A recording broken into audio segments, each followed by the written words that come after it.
There we go. Hi, everybody. Okay, let's get the mic up a little bit. We had a little bit of tomfoolery going on with the equipment yesterday. Last night we did a live stream. Hi, folks. I'm Pugs Moran. We do this every Monday through Friday at noon here on the RadioMisfits.com platform. Radio Misfits Dallas is the band of creatives and pirates that we've gathered here in Texas. And welcome to the show. We do this every day here from the E-Gallery Studios. I don't feel as if I am speaking. Hey, look who's here. I left my hard drive here last night. James Parker just walked in. Yeah, go ahead, man. Look around. Look around anywhere you want. That's what we have here at the E-Gallery Studio. We have room for all the Radio Misfits to just come and go as they please. Creative as you will. Inspiratu strikes at the most curious times. I don't know what this is. Is this yours? This looks like it's yours too. Yes. James did some did you find what you needed? Oh, Jack Shark, great, James. Just look, that's the camera. Oh. Sorry about that, folks. I'll be back on in a second. That's old Frankenstein Parker. The East Texas. Yeah. Don't worry about it. It's fine. I'll fix it. Yeah, you're good. You're good. All right. Let's say hi to the people in the chat room here early going. Hiya, Frank. Hiya, Mike. Hiya, Joel. April, my girl, April. Did some damage to your bottle last night, April. Is it all tangled? Is that what's happening? It was, but now it's not. All right, let me fix the camera. Hold on, folks. Let me see if I can fix this. Move it over a little. Put it right there. How's that? You know what? We're going to go with that. That looks fine. Letter James. James Parker, star of WBAP 93.3 FM. Check him out every Monday through Friday, 2 p.m. to 5. He's on his way to put together a show for you. He's one of the Radio Misfits here. We are growing too. We have added a couple. We'll be announcing some of the new names. Well,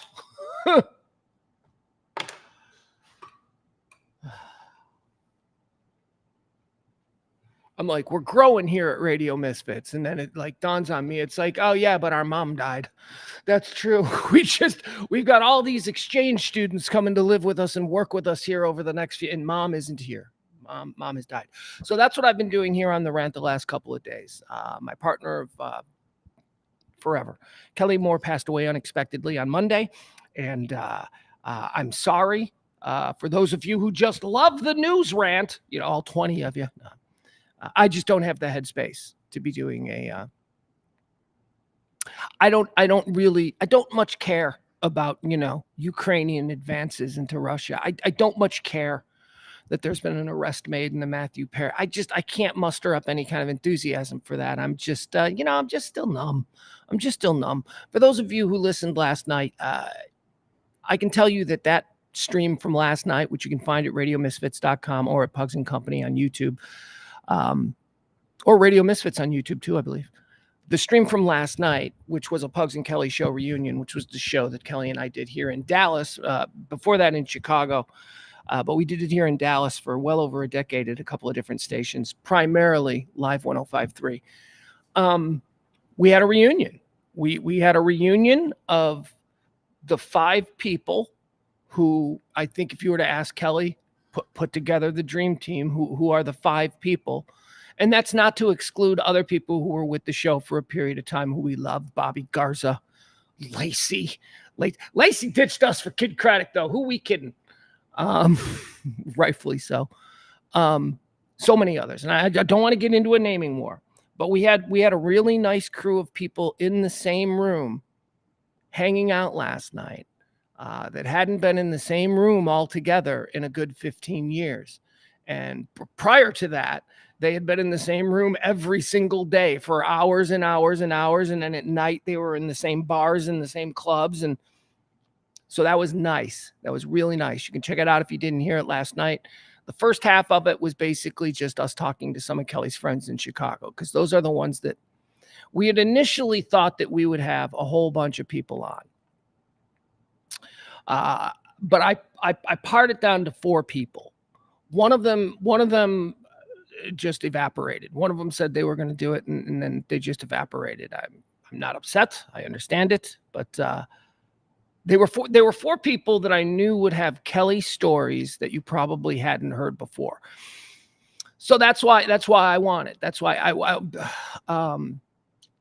the original four were going to be Opie, of Opie and Anthony, Craig Gass, who Kelly had a very strange relationship with Craig Gass. I had a lot of questions for him. Craig Gass, comedian, famously does Gene Simmons. I guess years ago he first broke doing Gene Simmons on Howard Stern and Al Pacino's Baby. Craig became a very good friend of ours. Love him dearly. Craig missed the show yesterday because he was getting on a plane, and his plane was going to take off at 8:30. So he had to go first. So we were going to get to Craig right out of the box. But unfortunately, if you were watching last night, we had some serious camera issues for the first half hour. So we didn't actually go live until Craig was on the plane. So it was Opie, it was Craig, and then it was Bill Leff, a radio personality from Chicago, who is essentially the ground zero for what Kelly and I did. And he was close friends with Kelly, and Kelly just adored him. And then we had Kelly's old producing partner, Neil Sant, from the Danny Bonaducci show. So those were the four that I wanted to do. And initially there were a whole bunch more, but honestly, I thought we're going to have James and Sybil and Eric with no voice, but still we're going to have these people in studio. Cody we're going to have on from Washington or wherever the hell he is.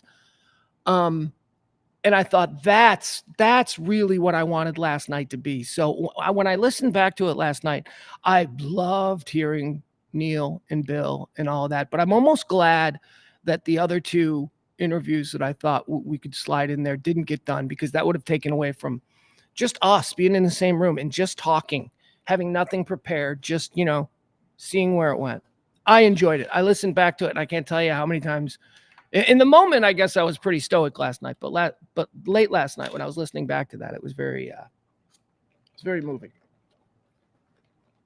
So here's what today's show is going to be. Okay, this is what I want to do on today's show, because for the first 3 days, and look, I don't think I'm probably going to do a news rant tomorrow either.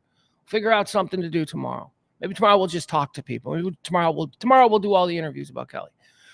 But I can't. She deserves a week. I mean, she deserves a week of me publicly, mourning her and singing her praises and all that. So I really don't want to. Just all of a sudden tomorrow be like, hey, here's antecedently on this day. Normally the show is all about current events. We've been doing it every day for 3 years at the same time here on Radio Misfits. But I can't do that. And I can tell you that Monday I will attempt to come back and do regular shows, but oh my God, just knowing how my brain works, Monday is going to be a hard show. It's going to be a hard show. I'm going to be racked with all kinds of I don't know what I'm going to be. I can just tell you Monday will be a hard show, but it'll probably be a return to what it is that we do here, which is talk about current events through a non-political. I'm not partisan. I don't give a shit about right or left. I just like to think I'm normal, and I look at the world and I take my swings. So none of that's happening today. What is going to happen today is we're going to listen to Kelly, because we ain't done that. It's been hard. I started listening to Kelly last night. I was up so late last night. I felt really good after that stream. So I listened to her last night for the first time, and it was more good than bad, right? So we're going to do that. We're going to listen. I'm limited at the moment as to what I can play, but I've curated some things that I think are quintessentially Kelly. So we'll do that. And we're also going to listen to a project that had gotten shelved simply because, well, there's a whole bunch of things going on with it, mostly my head. But we had intended to restart, and within the next couple of months have the ability to release the finalized What Happened to Live 105.3 radio podcast documentary series. And so I was going through a bunch of that stuff, and I got to the one where we interviewed Kelly. And so I thought we could listen to that. We could listen to that today. And it's not just going to be like a best of show. We'll listen together, and I'll from time to time pause and have comments on, what it is that she's saying, and, maybe try and give a little bit more context to what's happening. But we'll do that. We're going to do that. We're going to listen to some things. I've got a couple of real classic Pugs and Kelly bits. There's not a whole lot of us online. There was a lot of fights, a lot of legal issues concerning who owned the Pugs and Kelly show, to the extent that we had to, I'll say it, Eric, back in the day, Eric, who was our producer, on the day that we left, he did something that I'll never forget. He stole all of the Pugs and Kelly material that we had in the office. Not all the archive tapes from forever, but what we had in the office was every like best of disc for best of shows if we weren't on. So we have those. Eric stole them from CBS and then gave them to me, which was awesome. And then they're like, "Where are the best of discs?" And Eric's like, "I don't know. Pugs probably took them."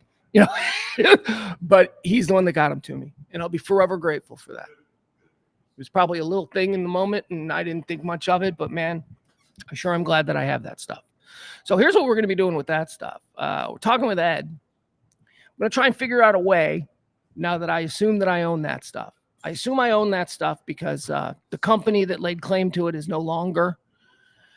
And I don't think anybody cares, really. So we'll see what happens. But we're going to, here on Radio Misfits Dallas, for a while, just, until you people get sick of it, I think we're going to put up a stream where we're just going to stream old best of shows. So if, you want to listen, you want to think about Kelly, or you want to reminisce about those times, that'll be available for you. And I also think it'll be a good way to draw a little bit of attention to what we're going to try to do here at Radio Misfits Dallas from the beautiful E-Gallery. So that's what we're going to do today. We're going to listen to some things. And also, I wanted to do some pictures because I find story time being very cathartic. And so I was going through a bunch of pictures, tried to do it yesterday on the air, remember? But no, I actually took time off the air and I started compiling a bunch of pictures. And then I found this YouTube video that exists. Now, I'm not one, I don't Google myself and all that stuff because, again, self-loathing. But I actually Google searched us, Pugs and Kelly, or YouTube searched, and I found this incredible picture slideshow that I would think a listener, I don't know, somebody put together at some point in time. And I'm watching this thing and I'm like, these are essentially all the pictures that I've already taken. So we're going to watch that slideshow. We're going to do a picture time thing. And I'm going to show you these pictures from the old days. We're going to talk about some of the listeners that we see in there. We're going to talk about some of you. Some of you might show up in these. I just got things I want to say. I got pictures there that I want to talk about. So we'll do that as well. So that's what today's show is going to be. I don't know how long it's going to go. It is not going to be a news rant.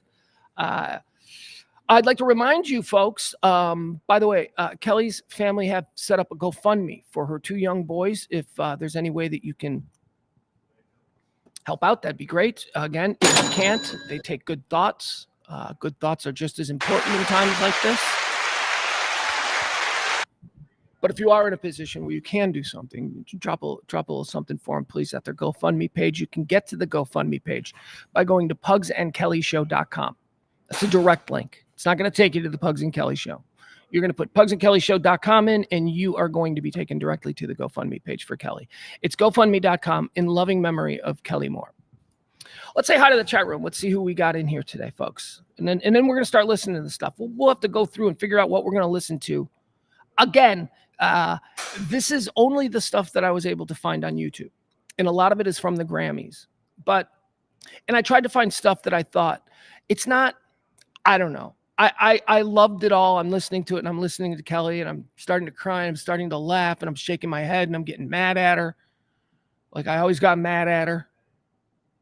And I just thought, I go, there's better stuff. I go, I got to find like where she's really killing it. But there is something that I want to play that I just think is so quintessentially our show. And we'll play that first. That'll be the one we'll listen to first. It includes me, Kelly, and comedian Justin Foster, who has really blown up. We're so proud of Justin Foster. See him on TV and stuff, and I'm like, Dad, he started on my show. But it's a conversation that we had about squirrels. Now, y'all know that I hate squirrels. And I didn't even initiate the conversation. My hatred of squirrels is directly tied to Kelly's suspicion of squirrels. Kelly has always had a suspicion of squirrels. So we'll listen to that. Let me say hi to everybody. Jen Hernandez. Jen, did you send food last night?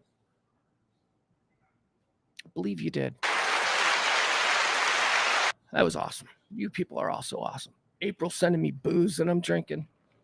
Uber ride to get home. You guys are the absolute best. Al's here. Hi, Al. Fast is here. Mamie Rumpel. Nina came over and we watched together. Oh, wait, Nina from Nerd Herd Nina? I love that. Again, having difficulty with the chat room. Yes, that's right. Al points out Justin Foster, internationally acclaimed comedian. He started off on our show as Justin Bananas Foster. He'd never heard of that. I always called him Bananas. And he's like, why you call me Bananas? And I go, because of Bananas Foster. And he's like, the fuck is Bananas Foster? I go, well, you need to look it up. Years later, he's hey, dude, Bananas Foster is awesome. I go, I know it is. It's like an awesome French dessert. That's why I call you Bananas, because you're awesome. Cody says, Pugs, I know this has been here. We'll put up Cody's comment. This is not Cody the intern. This is Cody the listener, who's every bit as important. Pugs, I know this has been a hard week for you, but I wanted to say that you have done phenomenal work this week. I think this is a credit to how good of thank you, Cody. I appreciate that. I really do. That's nice.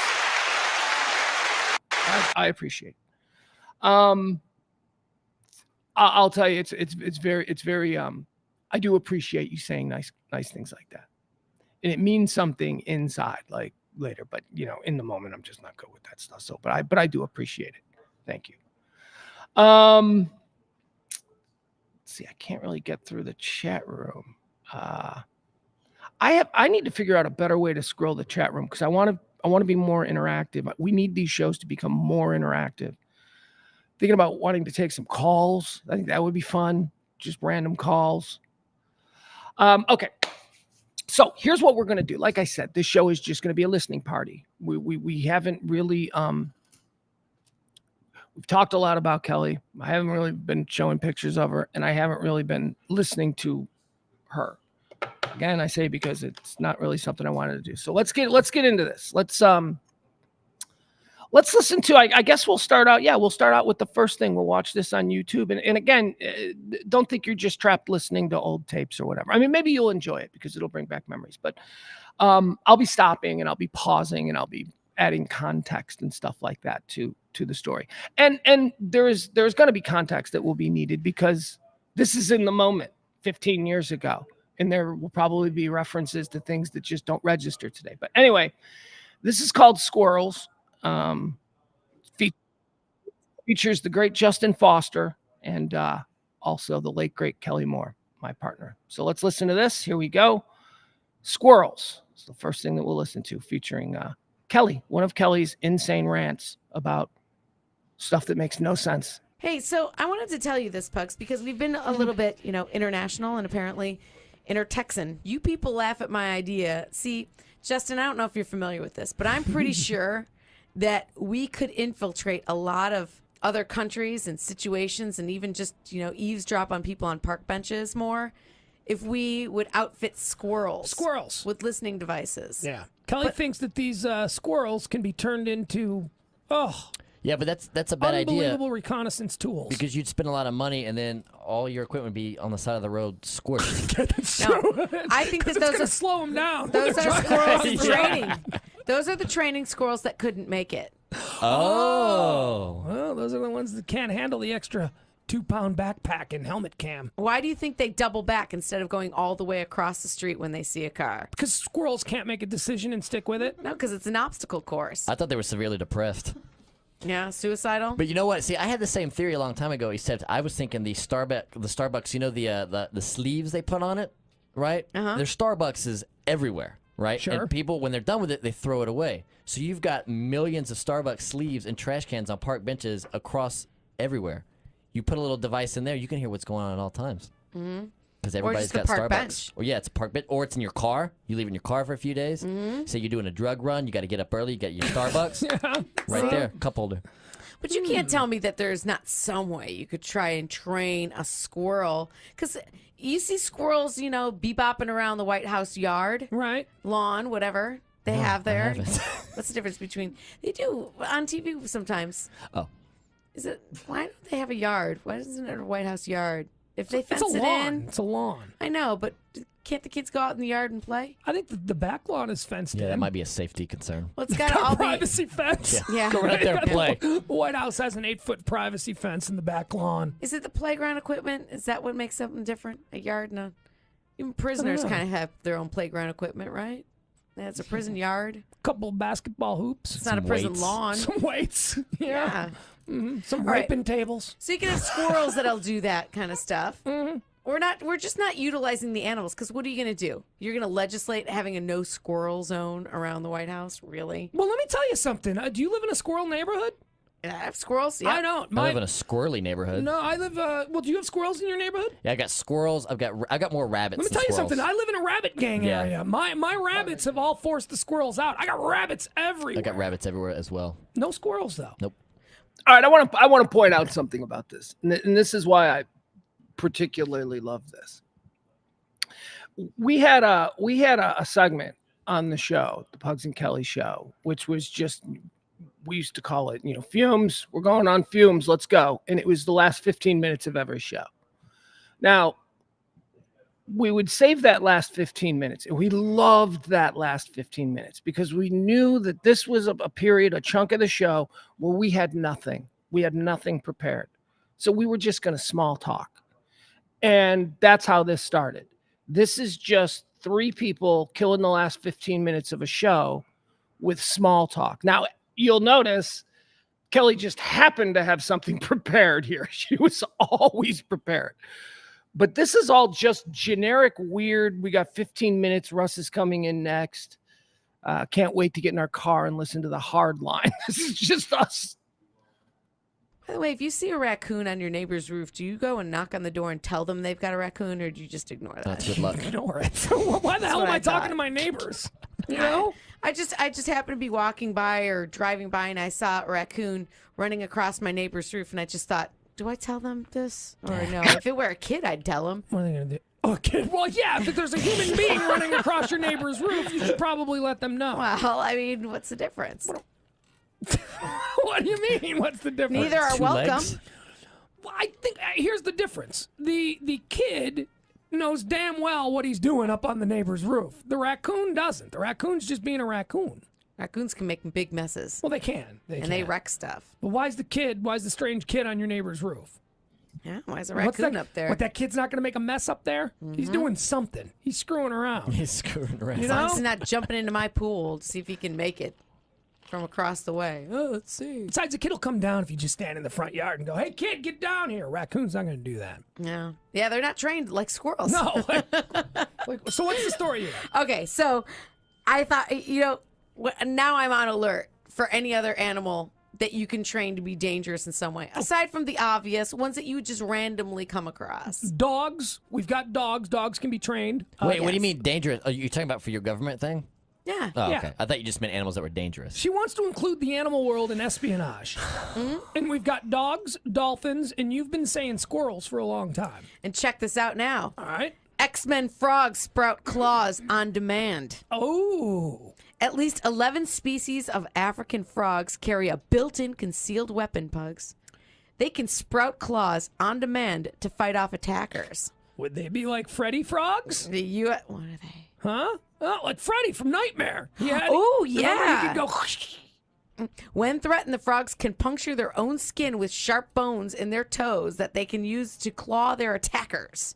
So says Harvard University. Is this new? Is this like another new species that we've discovered? It's surprising enough to find a frog with claws, says the graduate student. The fact that those claws work by cutting through the skin of the frog's feet is... I shouldn't do this, but I'm just laughing at myself there. Why did I sound so disgusted that science may have discovered a new species? I don't understand why I made that choice there in that moment. even Discovered. says Harvard University. Is this new? Is this like another new species that we've discovered? It's surprising enough to find a frog with claws, says the graduate student. The fact that those claws work by cutting through the skin of the frog's feet is even more astonishing. It's like, oh, that Kelly, always excited about the new species discoveries. Just These are the only vertebrate claws known to pierce their way to functionality. So they're really truly hidden. These claws. And they come out when what? They feel threatened? Yeah. And they fight with claws? Yeah. Frogs? Yeah. All right. Have you ever seen that? Can you even imagine that? No. Have I ever seen it? The guy who studies frogs has never seen that. You're asking me if I've ever seen it. Yeah, that's true. The All right. Harvard guy's like, I've never seen this before. I just can't even imagine that. That's going to change the frog legs at Razoo's forever. Ugh. Hold on, look at this. You don't even have an Suzanne, you're on Live 105.3. Hi, my name's Suzanne. I have this friend named Erica who has a degree in chemistry, smart girl. However, her granddad... hold on. I do want to say something because Kelly and I, whenever Kelly and I were around other radio people, and we were around other radio people a lot. There were a lot of conventions where you're hanging out with, shock jocks from Baltimore, New York, and all that stuff. We used to always maintain, because a lot of personalities don't like to take calls. A lot of personalities feel that calls, although calls are encouraged by programming, because man, you gotta interact with the people, man. They gotta feel a part of it. Most personalities feel like these people are dumb. I don't know what these. I'm the interesting one. I want to talk. Why do I have to talk to this person? That's kind of the attitude. Kelly and I used to always say to other people, it's like, oh no. Our call, I don't know if it's callers to our show in particular. I don't know if it's callers to our station in particular, or I don't know if it's just taking calls from Texans in general. But our callers are amazing. And we really did have great callers. Kelly and I came to Dallas being in a non-caller driven show. We didn't want to do that. We were Stephen Gary. We'll take calls when we got nothing else, but we didn't want to do that. And we came down here and they started asking us to take calls by doing polls and things like that. And we discovered that, well, we got Sybil off the phones. We got Paco off the phones. I mean, it's unbelievable. Unlike any other market. So you Dallas radio listeners and participants of the past 20 years, you need to understand that you were rare. And maybe it was just that station. Disappeared in the Bermuda Triangle, and she swears that all people who discovered that... You don't even have an Suzanne, you're on Live 105.3. Hi, my name's Suzanne. I have this friend named Erica who has a degree in chemistry, smart girl. However, her granddad disappeared in the Bermuda Triangle, and she swears that all people who disappear in the Bermuda Triangle are working with government. They take baby squirrels because you never see them anywhere, and train them, and they have devices so they actually are watching us at all times. All right, your friend's insane, right? I You know that? Hey, it sounds brilliant. What's wrong with that? Why was that wrong? It's just so weird because y'all were talking about the military and squirrels, and I thought, well, that has something to do with it. Kelly's been talking about squirrels as military tools for years. And you know now. what? Suzanne raises an interesting point. When is the last time you saw a baby squirrel? She swears they don't exist. The government takes them and trains them, and so you actually, you don't see them because they come out as as adult squirrels with these devices, so they can always keep an eye on it. No, because they're buried. They have nests in trees. That's why you don't Thank see you. them, because You you're not don't- crawling up You in see trees. baby birds, and they also have nests in I trees. agree. Yeah, absolutely. Wait, can we just point out the obvious? You don't see baby squirrels, because if you did see baby squirrels, there'd be like an owl or a bird eating it. They come out when they're fully grown, when they're safe. When Come they out can of what? be... Out of a tree? You don't Yeah, see the tree any, stump you or don't see wherever they baby live. you don't see baby squirrels any more than you see government agencies collecting baby squirrels. How do you know? Good point. That's a great point. Really? What are they all doing with those trucks with the cherry pickers? Right. We don't know. Working on phone lines. Well, Yeah. Oh, sure. Right. They're Because not that's where the collecting phone line. See, here's another thing that I was just thinking about listening to this. Kelly did this a lot. Like Kelly would open a conversation with you, and not on the air necessarily, but just she would, the most absurd thing. Like she would say, "What do you think of the idea that the government is training squirrels?" I mean, she, not just that. This is just an example of her doing it on the air, but she would do that in general. That was like one of the ways that she would like try and get a conversation going. she was QAnon before QAnon got spooky. She was fun QAnon. She was like she was doing it as a bit. Like she understood that this was, but isn't it fun to have this mental exercise where we're actually talking about this absolutely absurd scenario? That was the way her mind worked. And now, and by the way, also we're listening to Susan, the caller here. Susan, I can promise you that back in the moment when this is happening, I'm sitting here going, Susan's just improv. There is no way that Susan has a friend who believes this. Nobody believes this. But here we are in 2024, knowing full well that QAnon is big and thriving. I bet you back then she really did have a friend who believed that squirrels were being taken as babies and trained by the government. And that girl, for some reason, was compelled to call in at a moment when Kelly was offering her theory that she thinks squirrels are being trained by the government. Lines are now. We don't even have phone lines anymore. It's all cellular. It's true. Yeah, I'm out in the sticks right now, and there's phone lines everywhere, but there's barely any cellular. So. And no baby squirrels. And no baby squirrels. See? All right. Thank you, Suzanne. Thank you. Bye. All right. Where are the baby squirrels? I don't know. See? Have you ever seen one? I've never even seen a picture of a baby squirrel. I've never seen a baby squirrel. But it's Are because they like don't come tadpoles? out. Do they No. like... They're too vulnerable. That's why you don't see them. It's nature. They keep them hidden away until they're grown enough to defend themselves. Of all of the species in the world, squirrels are the most vulnerable, that they need to be protected. And we don't learn that in school. When do you see baby bunnies? You I see baby bunnies all the time in my yard. Yeah, I just saw one not too long ago. Tiffany, you're on Live 105.3. Hi, how are y'all? All right. Now I'm alarmed, but okay. I'm looking for baby squirrel Well- pics. If you go to UNT, there are squirrels everywhere. They will walk right up to you, eat out of your hand, let them pet you, and I have seen baby squirrels there. Not often. That's because they were brought up right. Well, you know what? If let me ask you this. Diplomatic immunity. No. Let's seriously. I'll play your little crazy game. All right, Tiffany. If you were to see, or if the government were training baby squirrels, where do you think they would train them? At our universities. At the behavior lab at UNT, they train pigeons there. Yes. See? That's why you see the baby squirrels there. So I guess we're helping the government out by training our squirrels to be espionage. Yeah, you're integrating them. That's one of their exercises, is they have to go out and socialize with certain people. And they get fat and get to eat our lunch every day. So, hey, See? they get the best of everything. Look at that. It's because of the cutbacks. That's why now they have to find food on their own. They're gaining your trust. Yeah, exactly. Thank you, Tiffany. See? You're welcome. College student by college student. This is one of the most asinine conversations we've ever had, and yet the phone lines are filled. Look at this. I got a picture of a baby squirrel here. They Of do course. exist. So they want you to think. It's on the internet, Pugs. You're using that as proof. It's not an acorn. It's like a little grenade. Joe, you're on Live 105.3. You never see baby pigeons either, man. You know what? Yeah, you're right. You never see baby pigeons. Man, I'm really going to have to put a lot of thought into this, guys. Man, y'all opened up a whole new can of worms for me. See? Yeah. You don't get that anywhere else. Baby pigeons. Now, I don't know. I can't vouch for the baby pigeon thing because I might have seen it and just not cared. I just want to mention this, and please indulge me again, my narcissism.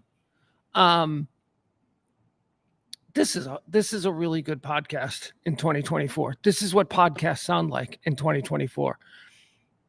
And we didn't know that, but yeah, just people sitting around shitting on each other's ideas. That's basically what a really good podcast is. Because I don't bother to specify between. Okay. I've seen baby birds before. All right. In reality, how many times do you see a live squirrel? So really, if they're not I see dead, them all the time. I don't really see them that much. So if they're rare, then baby squirrels got to be even rarer. Then they must be based in the Northwest or in the Midwest. Because they're in Chicago, where I grew up, everywhere. Yeah. Where I grew up, the squirrels definitely chased the bunnies out of the neighborhood. But where I live now, it's all bunnies. That's because UNT's got a big program up there. Yeah, just up the road. Yeah. Hi, Javier. You're on Live 105.3. Yeah, I was wanting to say I actually own a baby squirrel, or a squirrel that I raised from a baby. And the reason that you don't see many is that when me and my girlfriend actually researched it, like they have such small nests that they actually push the babies out of the tree nest to kill some off so that they can have room to have enough to support one. You know what I mean? So, yeah, That's right, Javier. You don't even sound Hispanic. Well, You've got like, a fake really... name going. No, what do you know dude. about this squirrel situation that you're just trying to push us off in a different direction? Whatever. I really am Hispanic, and I really do have a squirrel. Yeah, we found it actually. That's what all you Hispanics say. I know. Right. Give me a break. Well, I really am. Do I need to speak Spanish like on the radio right now, or what? No, we're more interested in the baby squirrel. So Okay. you're telling us you do have a baby squirrel, and you are not training him to eavesdrop on the rest of us. No. All right, thank you. And now Jill with another very important point. Hi, Jill. You're on Live 105.3. Hey, I want to know how many times you've ever seen a squirrel poop. Never. See? Never. I've only seen one squirrel. I'm stealing this from Adam Carolla, but you see horses hardly ever, but every time you see them, they're crapping. Yeah. But when you see a squirrel, you see squirrels all the time, and you never see a poop. You never see. It's true. I can just see a squirrel with like his ear up to somebody's door.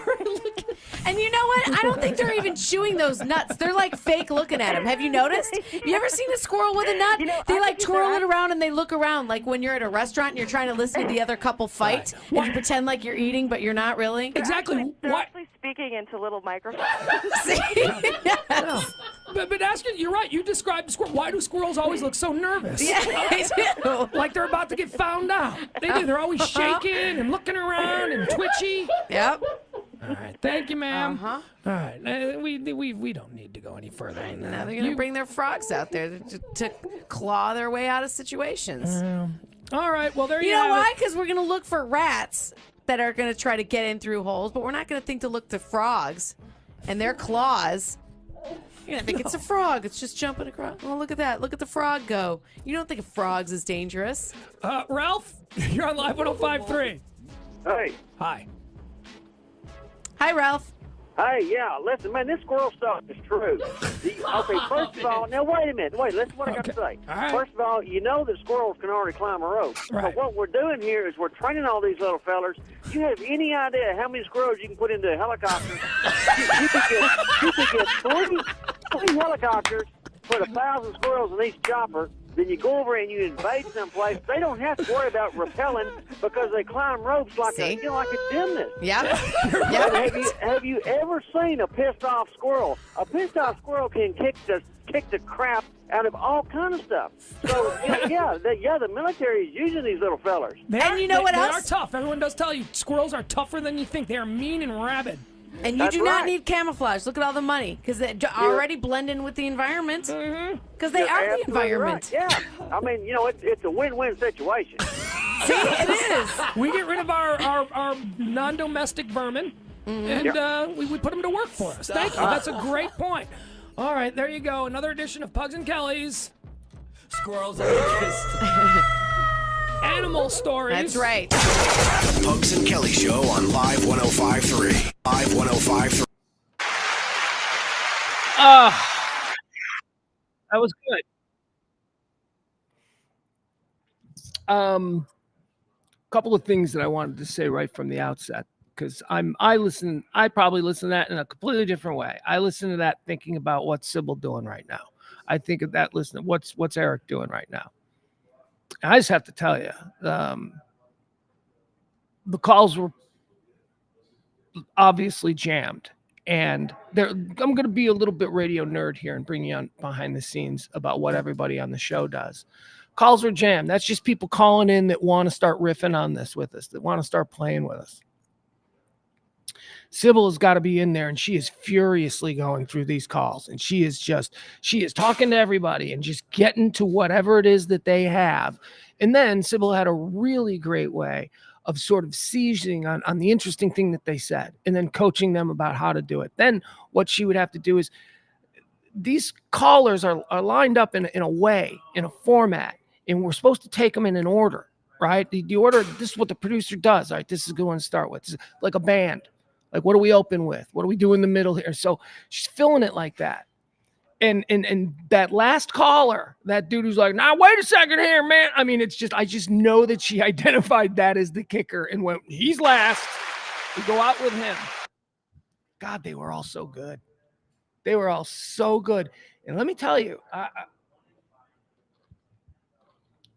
fully understand that if I had died, if the roles were reversed, that people might be saying all kinds of things about me and nice things. And now it's Kelly's turn, unfortunately, and we're saying those things about her. But the fact of the matter is that those kids, they're grown-ups now. Those people that I was with yesterday, James and Sybil and Eric and Lacey and all of that stuff, it was Kelly who taught them all of that stuff.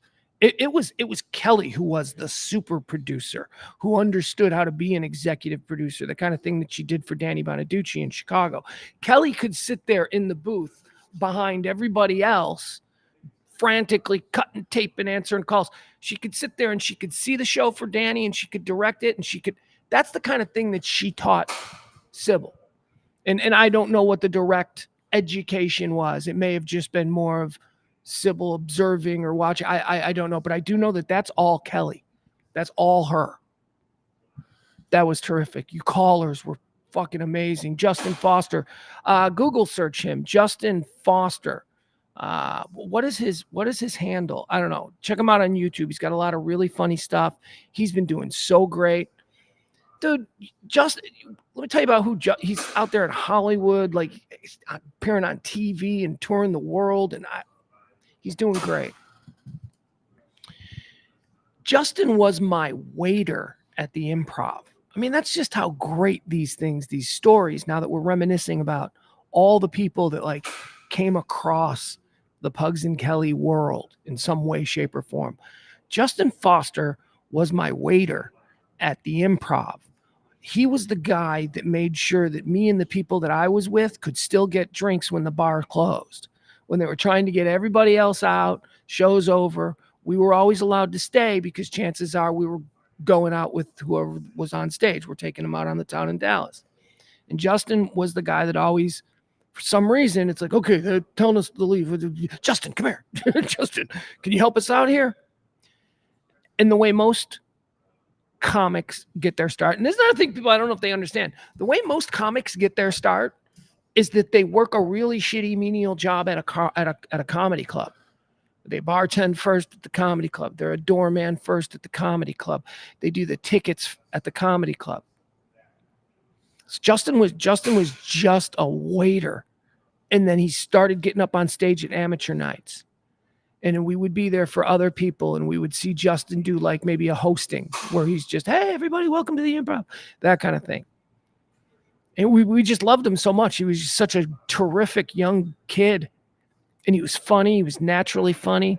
And then we started inviting him on our show, and now he's he's doing wonderful. So I highly suggest you people check out Justin Foster if you haven't. Jufo, as we used to call him, Bananas Foster. Justin Foster. Google him, follow him, like him, all that stuff. What else did I want to say here? Barney says, Pugs, you taught them to have no ego or shame. Kelly taught them to get things done, and most of them went on to great success. Thank you, Barney. I appreciate that, dude. That's a nice one. All right, what else are we going to do here? Was there anything else that I wanted to mention too? As you can imagine, listening to that, my head was just swimming. Courtney says, so are you and E going to try heroin at 80 together for Kelly?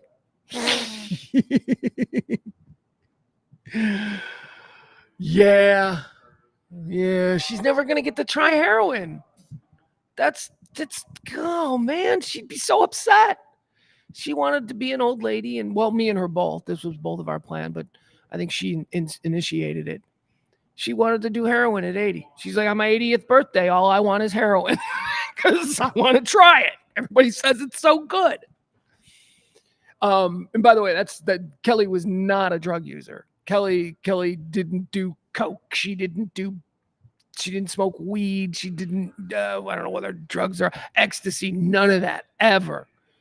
She was one of those girls who would like maybe be at a party, and people were smoking weed and she'd like try it and then cough and everybody'd laugh at her and she'd fall asleep on the couch. That's who she was. But she was an Irish girl. She was an Irish girl from Chicago, so she could drink with you. She would happily do that. But yeah, she always wanted to try heroin at 80. I guess I'm just going to have to do a double shot. I guess I'm just going to have to. Who are we kidding? I ain't going to make it to 80. Let's see here. Amanda says, I remember that. Outlaw. I guess well, what is Outlaw saying? I don't know. I'm lost now. Amanda wants to know regarding Kelly, when is the Irish funeral? Well, it's an Irish wake, young lady, but that's okay. It's not an Irish funeral. We are going to do a big Irish funeral here for Kelly. We're going to do it right, though. And that means that a couple of things have to take place first. We have to get into a headspace where we feel like we want to plan a party, Now is probably not the best time for us to be thinking about this. But there will be. And you'll all be invited. And people have already reached out. We're going to have amazing entertainment. We're going to have comedians and we're going to have bands and we're going to have. It's going to be fun. We're going to do it right. And you know how I know we're going to do it right? Because I'm going to make sure that I'm not in charge of it. I'm going to make sure that really good people. So we'll do that. Maybe we'll do it here. I don't know. Maybe that would be nice to do it here at the E-Gallery, where, the tradition in radio, when someone passes away who's integral to the radio station, they get a studio named after them.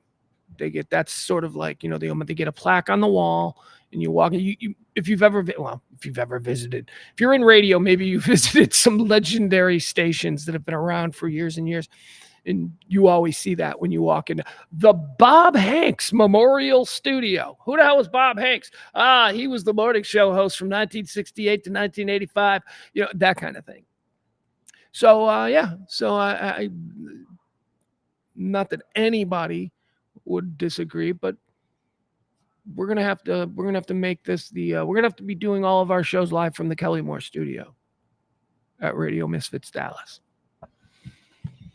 I would like that, and certainly will do my part to get that done. Okay. Excuse me. Amanda says, most definitely it is. I will make sure to attend. I'll be the one with the thick New York accent. Well, I will be looking for you, Amanda. Thank you.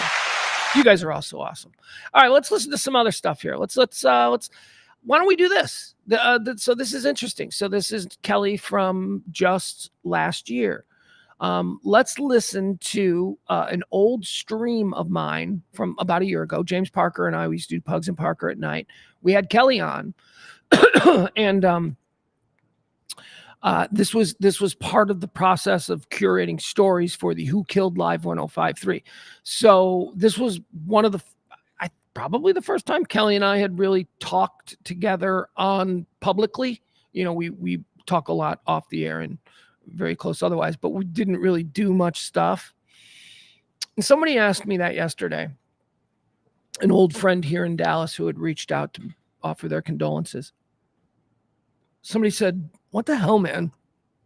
Why didn't you and Kelly ever do anything else in this market? Why did you just, and one, she moved to Corpus, and the big part of our appeal was our boots on the ground kind of go out campaign kind of thing. So that was a problem. Could have been overcome, I believe, but it would have been a problem.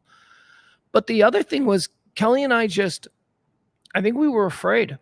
I think we were afraid to do anything. I think because we both were so self-loathing that we just didn't like anything that we did. Other people did, and that was wonderful. But when they said, well, I just love what you do, we just thought you were a nice person who was trying to make us feel good. So there was that. There was a very real fear of like, well, what if we do something that sucks? And we didn't want to do that because at this point, and by this point, I mean the last 5 years or so, at this point, we really did appreciate what Live 105.3 was and what our show was and what our show was to a lot of people. And that's something that doesn't really resonate in the moment, in the time. You're just like, this is cool. These people are awesome. Let's party. But later, you start hearing just really nice things. And you realize that you have been for other people what your heroes were for you. And that's pretty powerful shit. Kelly died knowing that. And for the longest time, like I said, we weren't very self-confident in what we did. We relied on each other. Like, I knew that no matter how bad I was, that it would be fine because Kelly would be great. And she kind of felt the same way. And that was really our dynamic. That's why we trusted each other so much. All right, so let's listen to this one. This is just from about a year ago. I'm going to fast forward it about 10 minutes into when she comes on. And in typical Kelly fashion, she can't get her camera to work. So this is only a phone interview. I apologize for that. But it's Kelly. She's talking about 105.3. It's just a really nice... She's allowed to talk, is I guess what I'm trying to say. This is Kelly. This is her voice. This is who she was. If you're unfamiliar with her, here we go.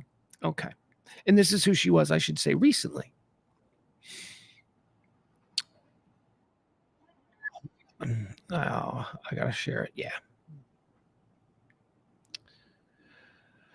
All right. I think it's 10 minutes in or so, just before there. So let's just start it right here. Here we go. She's really hard to get. And he's like, well, I'll call her. And I go, you go call her. And you got her. Oh, we'll do this story. Here we go. On the Murtaugh trial, that's why I wanted to bring him on. I was just actually going over him in my mind. I mean, wow. Please leave your message for 214. James is like, we should have Kelly on tonight. And I go, yeah, we should. I was and just talking to her. No. And then James is like, you should call her. I go, I'm not going to call her. I've invited her on the show a million times. She's really hard to get. And he's like, well, I'll call her. And I go, you go call her. And you got her to commit right away. And now here it is. Rubber hitting the road time. Where is she?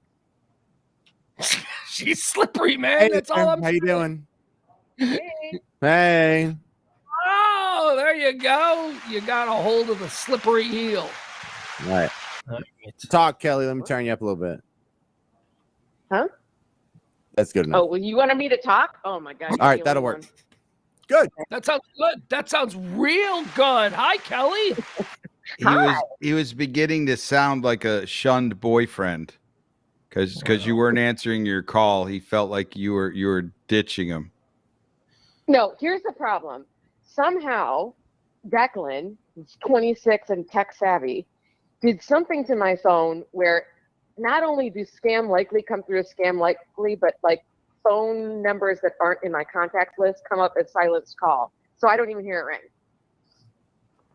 So he's got to undo it because I can't miss all. So what you're saying is when Pugs calls, it's silent? It says silenced calls. Yeah, silenced call. And then I don't have to answer. I didn't call her though. That wasn't the problem. I wasn't trying to get a hold of her. Here's the story that you walked in on. James called me at the grocery store today and he said, let's have Kelly on. And I go, oh, that's a great idea. She's always welcome. Let's have Kelly on. And then he was like, so you should call her. And then I said, nah, I'm not going to call her. She's turned me down the last couple of times. She wants to do it. She's invited. And I go, why don't you call her, James? And so James is like, oh, that sounds easy. And then so he calls, he books you, and now he's gloating. That's what's happening. Maybe we're friends. James is going to have to text me from now on, though, because I never go on Facebook Messenger, and I just have to see his name pop up. And I'm like, oh, what's up, James? You're also in trouble from Ed. Ed sent me a scathing text message about how upset he is that you're not on camera, Kelly. Uh-oh. No, first He off, probably takes it as a text slap in the face to him. Yeah, it's exactly what it is. Yeah. I know, but it's because of him that I won't be on camera because It's Ed's fault. No. It is because I've got a lawyer meeting and I've got a Zoom court tomorrow, and I've got my computer set up to be able to work both of those things, and I'm not going to mess with it because both of those things are important.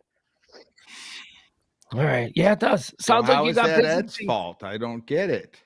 Because if I mess with the computer too much, and Ed knows this, I will screw it up, and then I'm going to be a no-show for court. And then you're going to get yelled at for that, and then you'll be in.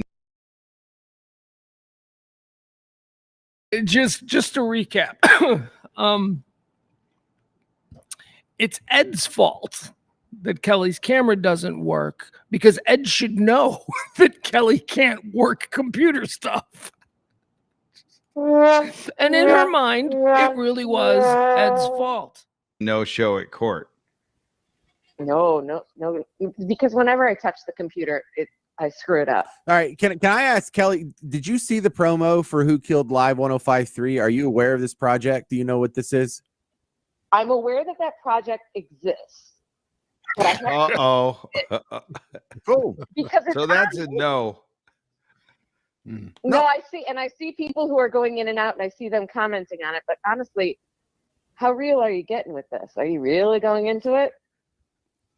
He didn't ask that question. He asked the question about, have you seen the actual promo?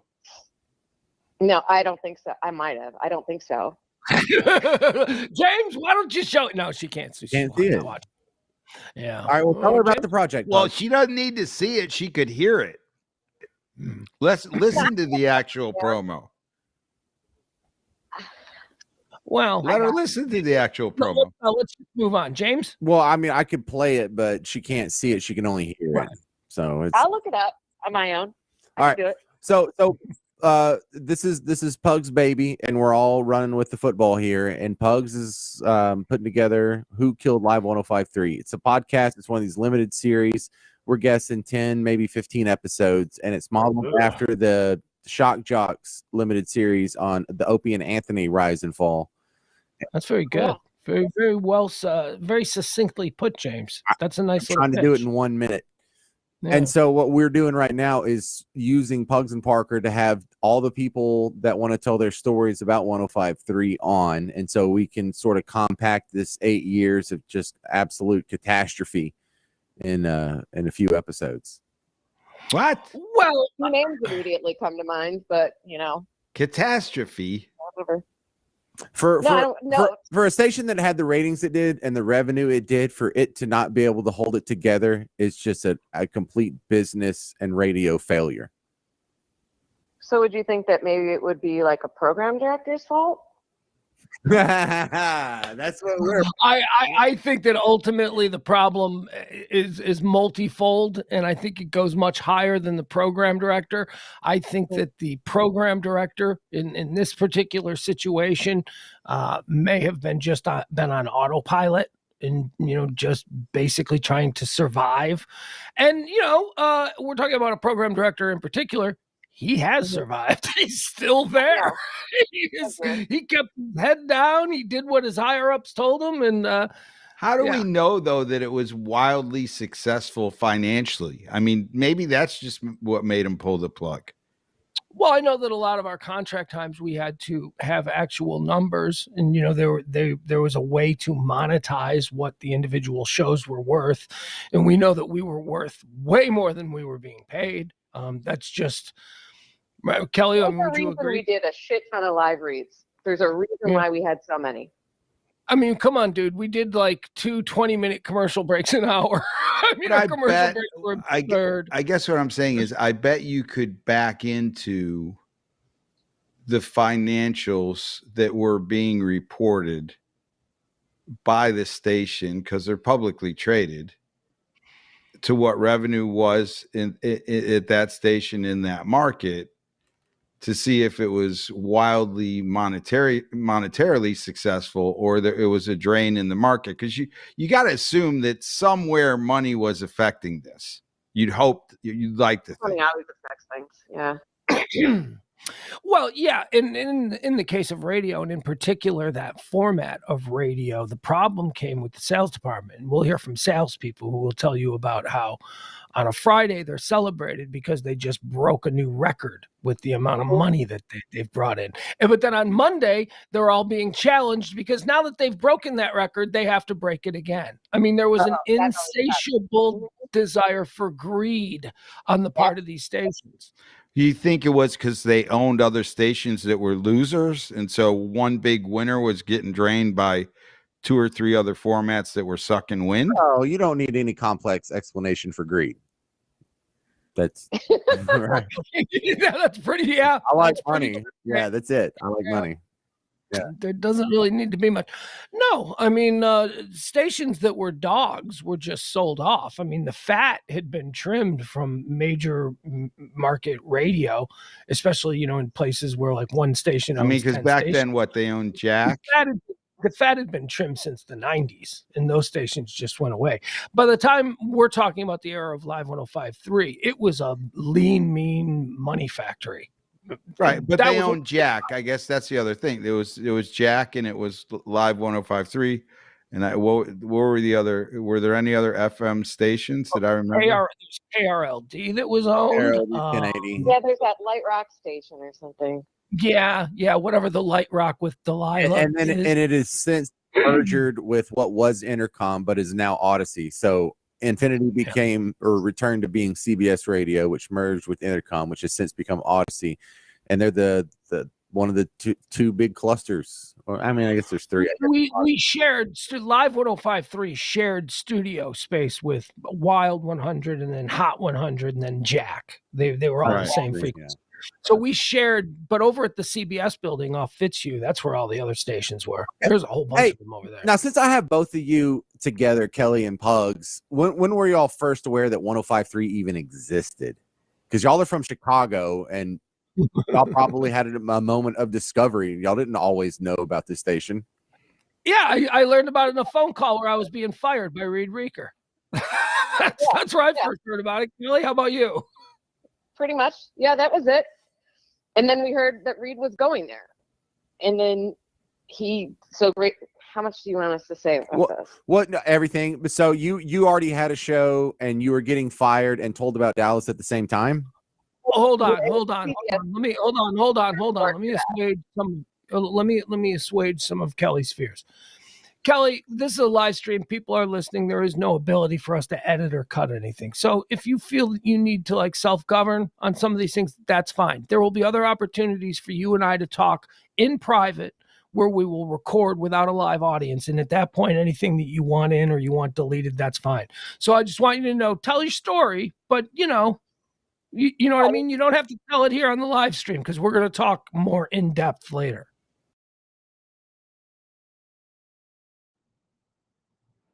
We never did. That's one of those taking life for granted moments right there. That one right there, that just hit me.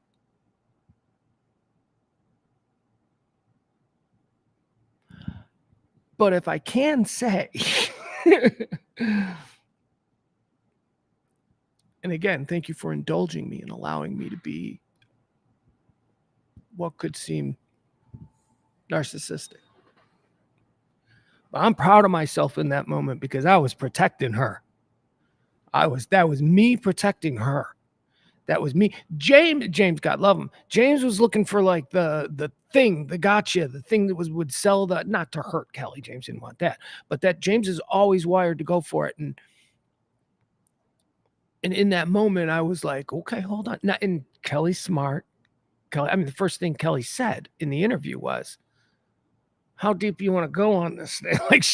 That was coded to me because her and I know a lot of stuff. Her and I have non-disclosures. Her and I So that's what she was getting at in the very beginning. Like, how deep do you want to go on this? So she doesn't need to be protected. She knew the stakes, and she was certainly capable of navigating them. But I am proud of myself in that moment for trying to protect her and go, now, Kelly, hold on. Before you answer that, I want you to know this. I guess I really did love her. You don't have so great. How much do you want us to say about this? What? No, everything. But so you already had a show and you were getting fired and told about Dallas at the same time. Well, hold on. Let me assuage some of Kelly's fears.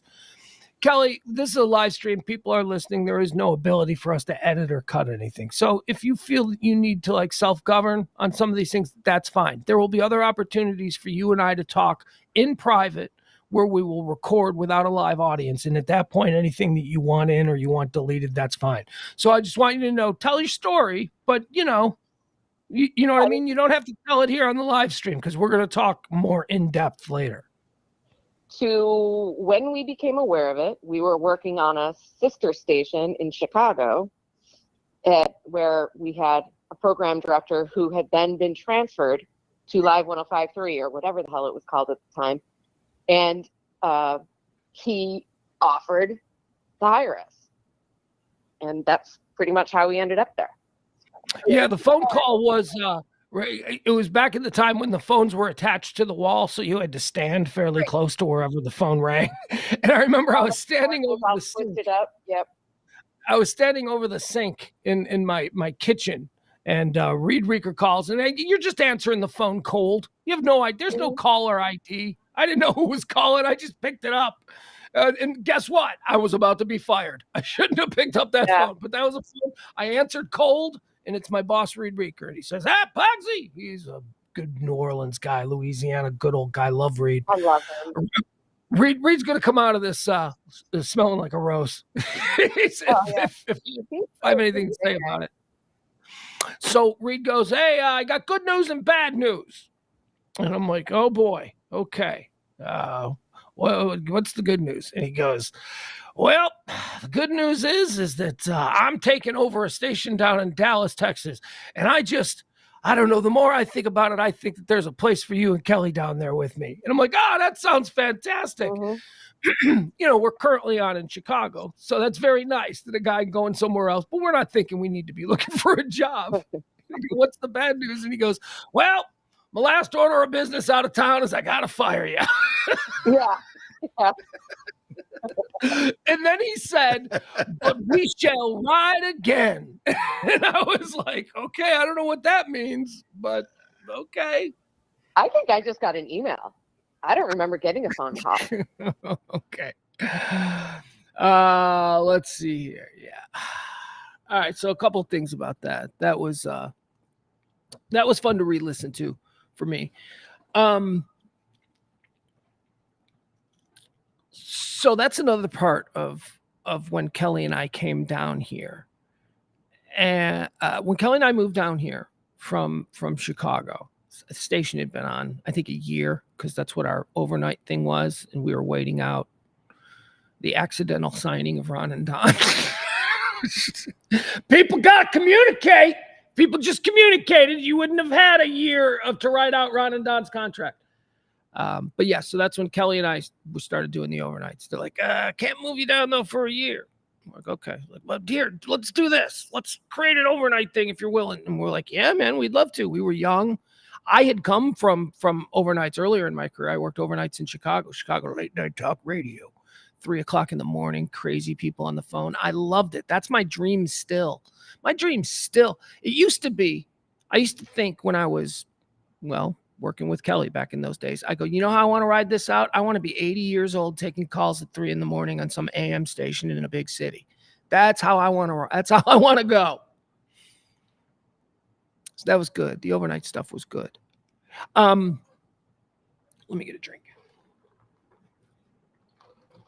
So when Kelly and I moved down here after the year, finally moved down here, we walked into a station. Now, I don't know if you understand the way radio stations hierarchy works. there's talent, and talent might be the best known on the street and all of that stuff. But they ain't around the radio station. They ain't the biggest thing unless they're the biggest thing. You know what I mean? Unless they're Kid Craddock or Mike Reiner or Howard Stern or Steve Dahl, stuff like that. But there's always a high, like there's, and even those guys kiss the ass of the general manager. The general manager is always the guy with the coolest car in the parking lot. He's got the biggest office, and he's the guy that seems like he's, thinking about maybe running for political office because they got that skills. How you doing? They make everybody feel good. That's what the general manager of a radio station has sort of historically been. Well, when we moved down here to Dallas, the general manager was a guy named Reed Reeker. Now, this is the same Reed Reeker who created the Pugs and Kelly show back in Chicago when he was just a lowly program director. Reed Reeker came down here, and for a year, the year that we weren't here, he was just himself. And what that means is that he had everybody eating out of his hands. Everybody loved this man. This man was bigger than life, sweeter than sugar, just an incredibly decent, loyal, and smart guy who got it. He built these kinds of stations in 2 major markets to incredible success. So he's down here a year, and they all love him. They're all the day in, day out of Live 105.3 back then. We like it here. Oh, God, our general manager is so cool. And then we land from Chicago. And who are we? We're just some new midday show. Why is the new midday show going out to dinner with the general manager? Why is the general manager picking up the new midday show? Why is the new midday show hanging out with the general manager? And I felt this. I didn't know it to be true, but I felt it. I felt that in the very early days of us being at Live 105.3, Kelly and I, by some people at that station, were sort of seen as the teacher's pet. We were seen, oh, well, they can do whatever they want because they're protected by Reed. And I resented it.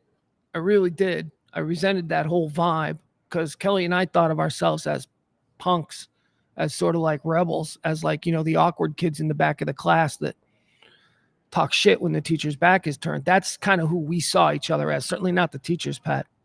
But I'll tell you, the reality is, and now that I think about it, we probably were, because it just so happened that our general manager loved us on a level different than just, well, are we going to re-sign the midday show or not? And you have no idea what an advantage that was. What an incredible advantage that was. Not one that I didn't necessarily recognize right away when I was there. But now looking back, I'm like, holy fuck. We could have worked with Reed forever, and he could have developed us into something incredible. So I guess it was an advantage.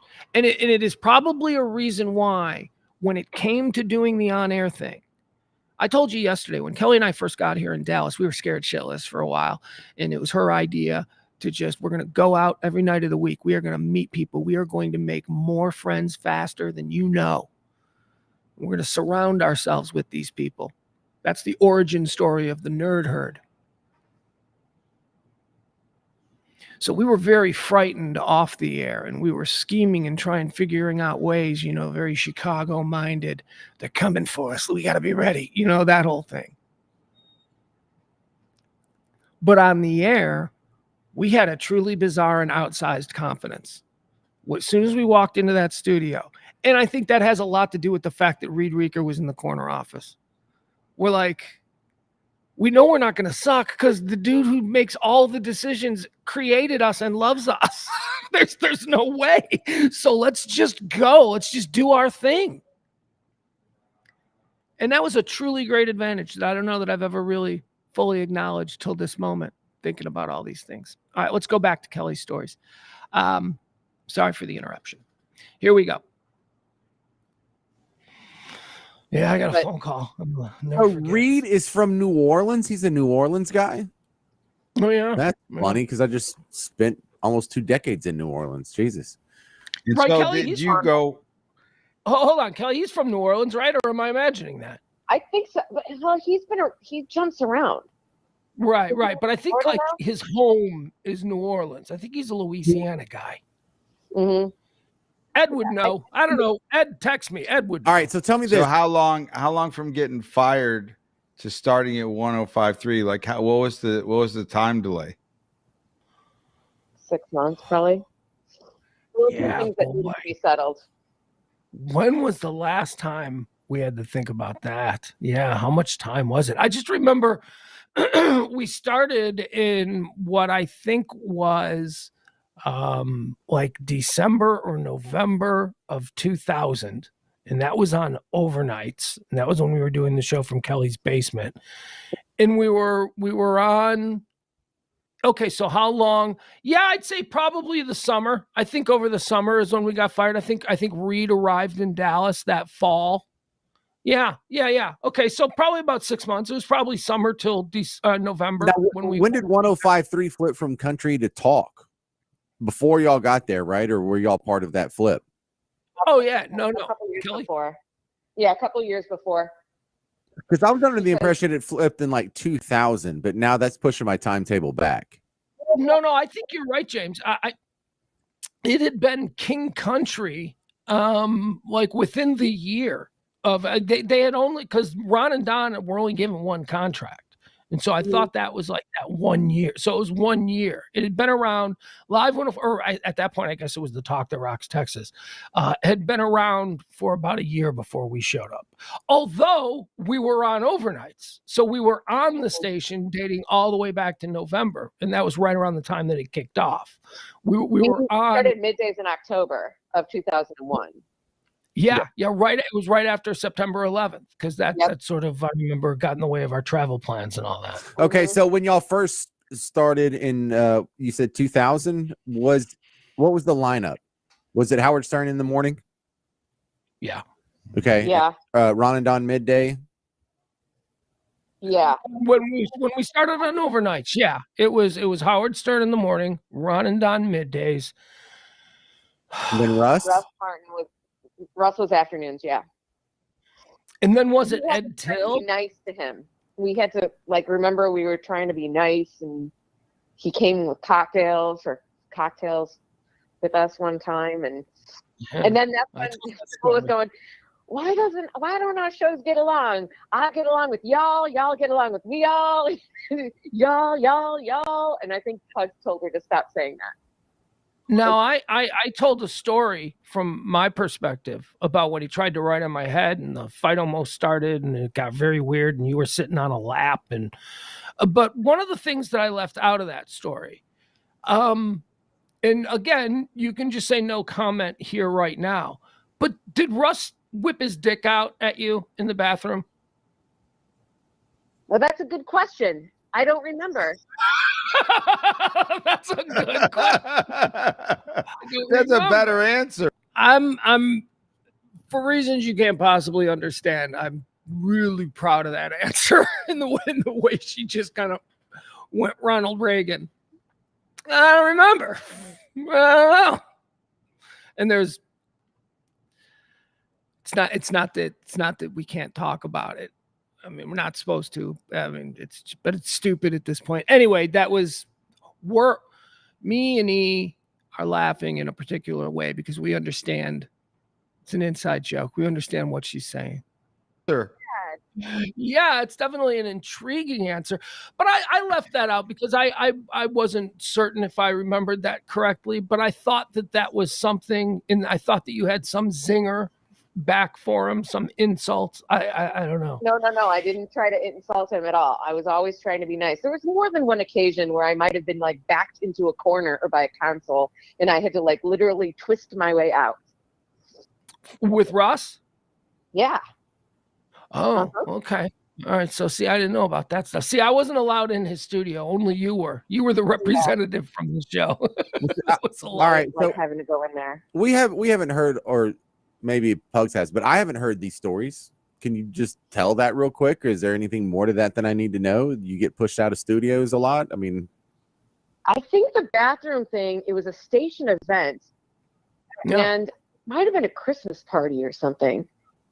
And No, it was that brainstorming party. It was like our first night in town. Remember, it was at that hotel at 75 and LBJ, and they had a big whiteboard, and we came up with all these clever sayings. And Oh no, I do remember that, but I'm talking about the bathroom situation. It was like a Christmas party, and he drags me into the bathroom, not like by my hair, and then he's just like, Are we back on Russ? see, now this to me is really interesting, and you probably experienced this with your own family as well. Years after some shared family incident occurs, and you're sitting around talking about it, and you're all like, kind of like, yeah, that's kind of it, but that's not how I remember it. It's like, no, but then that's fun, because Kelly and I have never talked about this stuff before. Let's continue. Just reminded me of that family thing. Yeah, no, that's right. But no, that's right. No, Bob wasn't there. But no, you're right. It wasn't Aunt Karen's. You know, and people just like merge things. Like she's talking about a Christmas party. I mean, this didn't happen at a Christmas party. This happened our first night. That I know. And she's like, yeah, this was at a Christmas party. And I got to be completely honest with you. That story that she just told about having drinks with Russ and everybody trying to get along, I don't remember that. I don't think I was invited to that. I think that might have been one of them things that she went off and did on her own, trying to make sure I was not. And she now, all these years later, she just assumes that I was there. But no, I was not. I no way, shape, or form. He was like, he grabbed me by my wrist. He's like, come on. And then it becomes kind of like a dare where I'm like, okay. And then that was a bad decision on my part to go in there, because then I got myself into the situation. Although, at fault, because honestly, I could have turned him into HR for that, but it would have gone nowhere.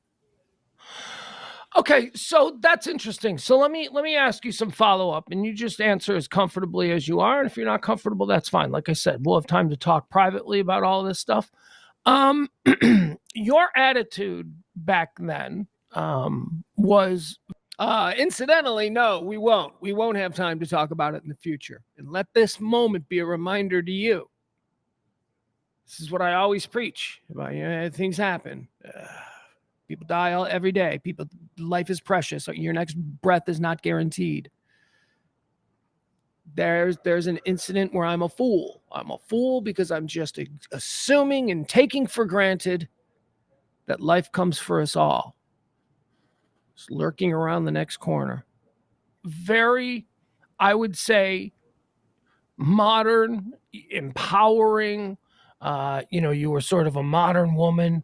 You were divorced. You had 2 kids. You had this fantastic career, and you were often known to say that you can't sexually harass me, or words to that effect. Like whatever you chose. And I don't mean to make us sound old, but women of your generation who had to put up with incredibly horrible and obvious situations of sexual harassment, your way of doing that and thriving was to push back, was to, not be overly dramatic and not be overly, oh my God, now I need crisis counseling or whatever.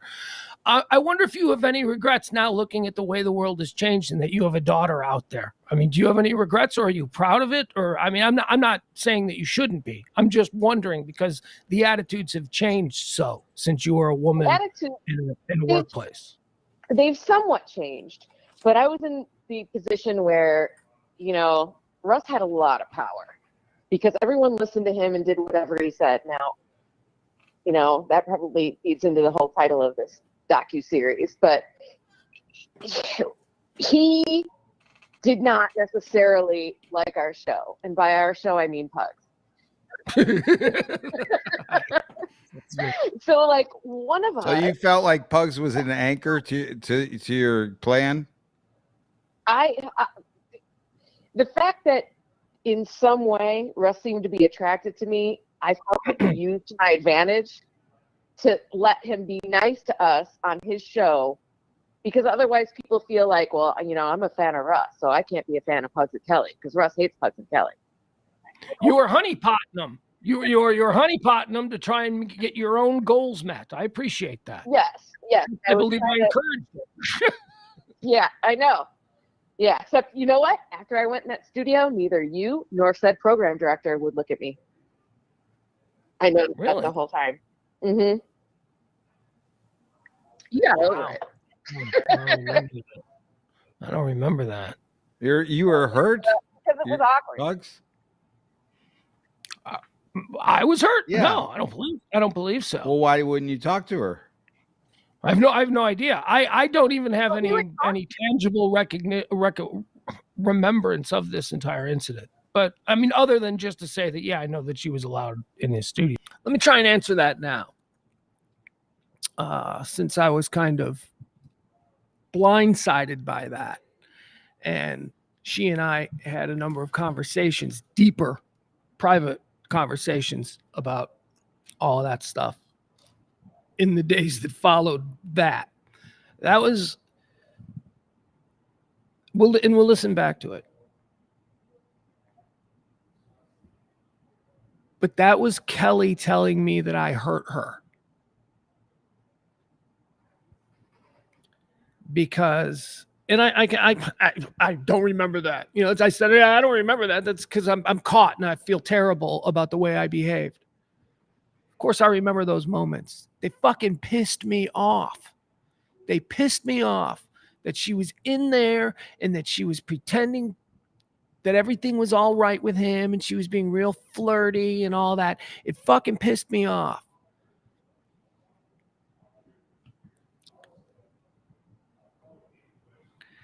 And yeah, I was too dumb to recognize that she was playing the long game, because that's what she always did. She was always thinking, I don't care about the next 2 years on this contract. I'm looking at the next 20 years.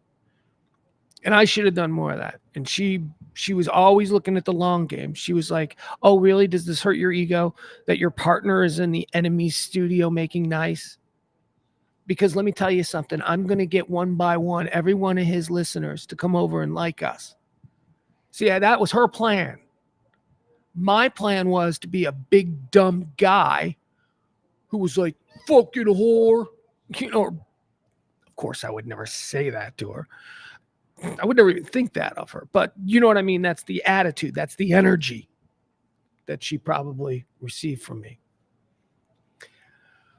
But yeah, that's interesting the way she says that. The way she said that is so quintessentially Kelly. The way she is right there letting me know, hey, while we're talking about this, you know, you're not going to get away clean either, asshole. Let me rewrap it.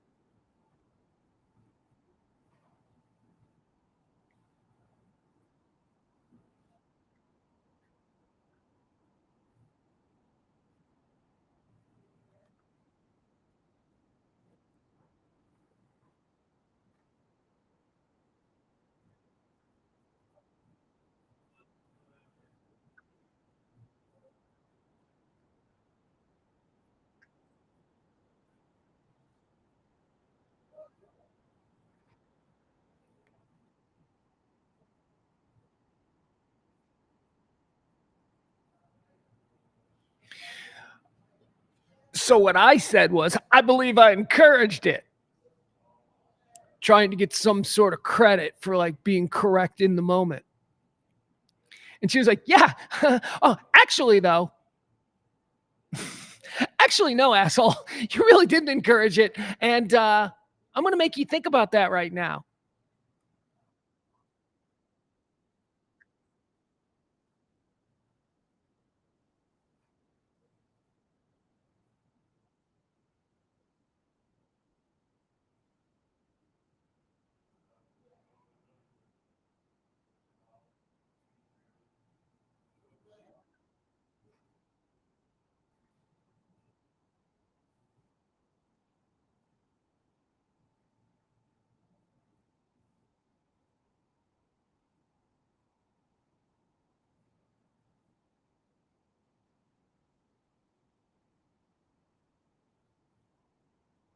I can't even get it out because I'm lying.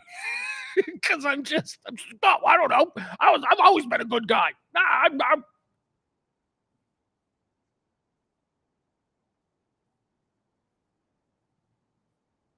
Let's see if I try and change the subject. That'll be a fun listen. All right, let's see if I attempt to change the subject because this is really uncomfortable for me.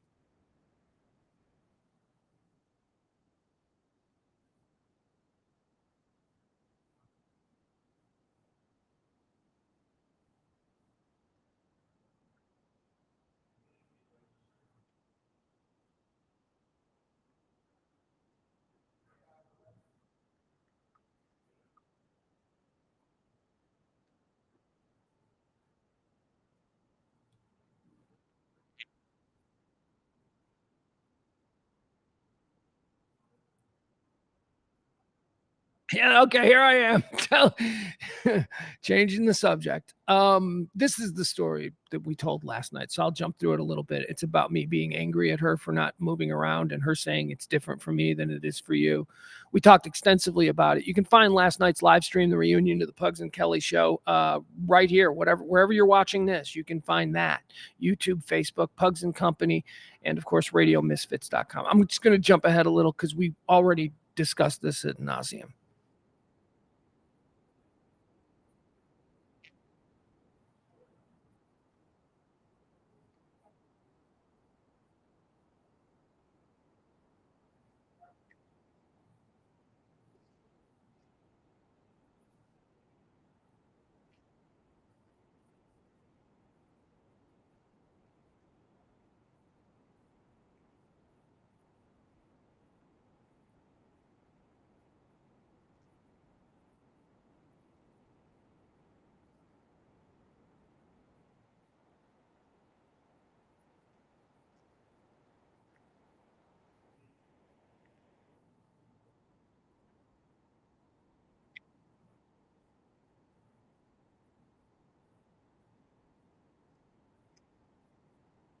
Oh, oh my God! Hold on, I'm sorry. I was on the wrong page. And she explained something to me that I had. All right, I'm sorry. I was fast forwarding. I was on the wrong screen. I apologize. All right, here we go. Never considered, and that is the fact that we work at a certain kind of radio station, and she is a woman at that radio station, and because of this, she has to project a certain attitude on the air that could be misconstrued by people out in real life. And because of this, she can't walk through the crowd the way I do and bounce from table to table because every other douchebag is going to grab her ass or try and pull her close or try and hold her there. And then she explained to me how weird guys are, something that I had never really had to consider. That like there might be some guy that she stopped talking to online 3 months ago who suddenly shows up at one of these things. And that the reason that she's holding court isn't because she's some kind of a diva or that she doesn't appreciate what I'm doing. It's because she has to.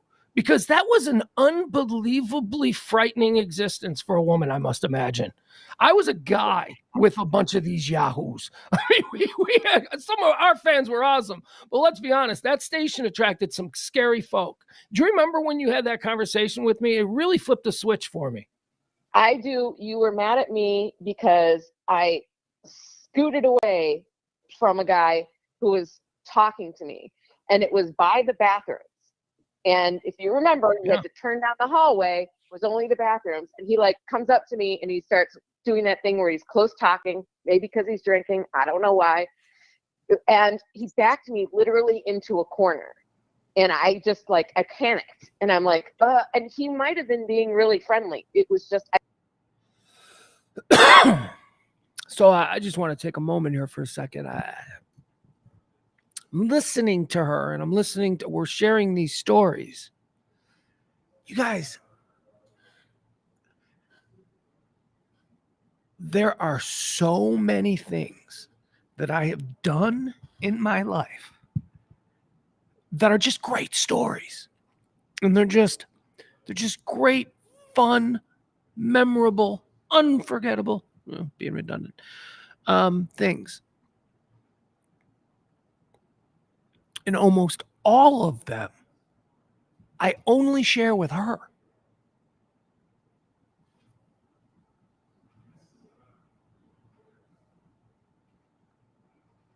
So it's one of those deals where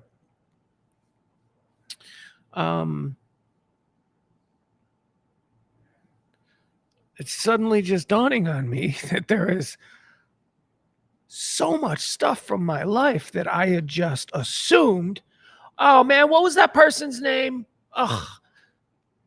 And I could just call Kelly. She'd be like, oh yeah, that was Cassie. She worked for Jameson. Just a million things like that. A million. Hey, remember when?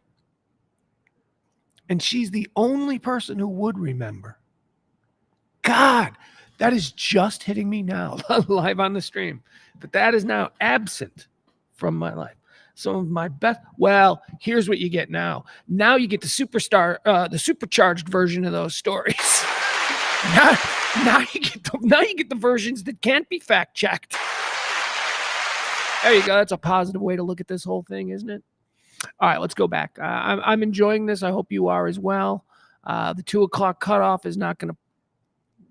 We're free balling it here today, man. We're just going to go and hang. And if you're with me, you're with me. I appreciate you. All right, here we go.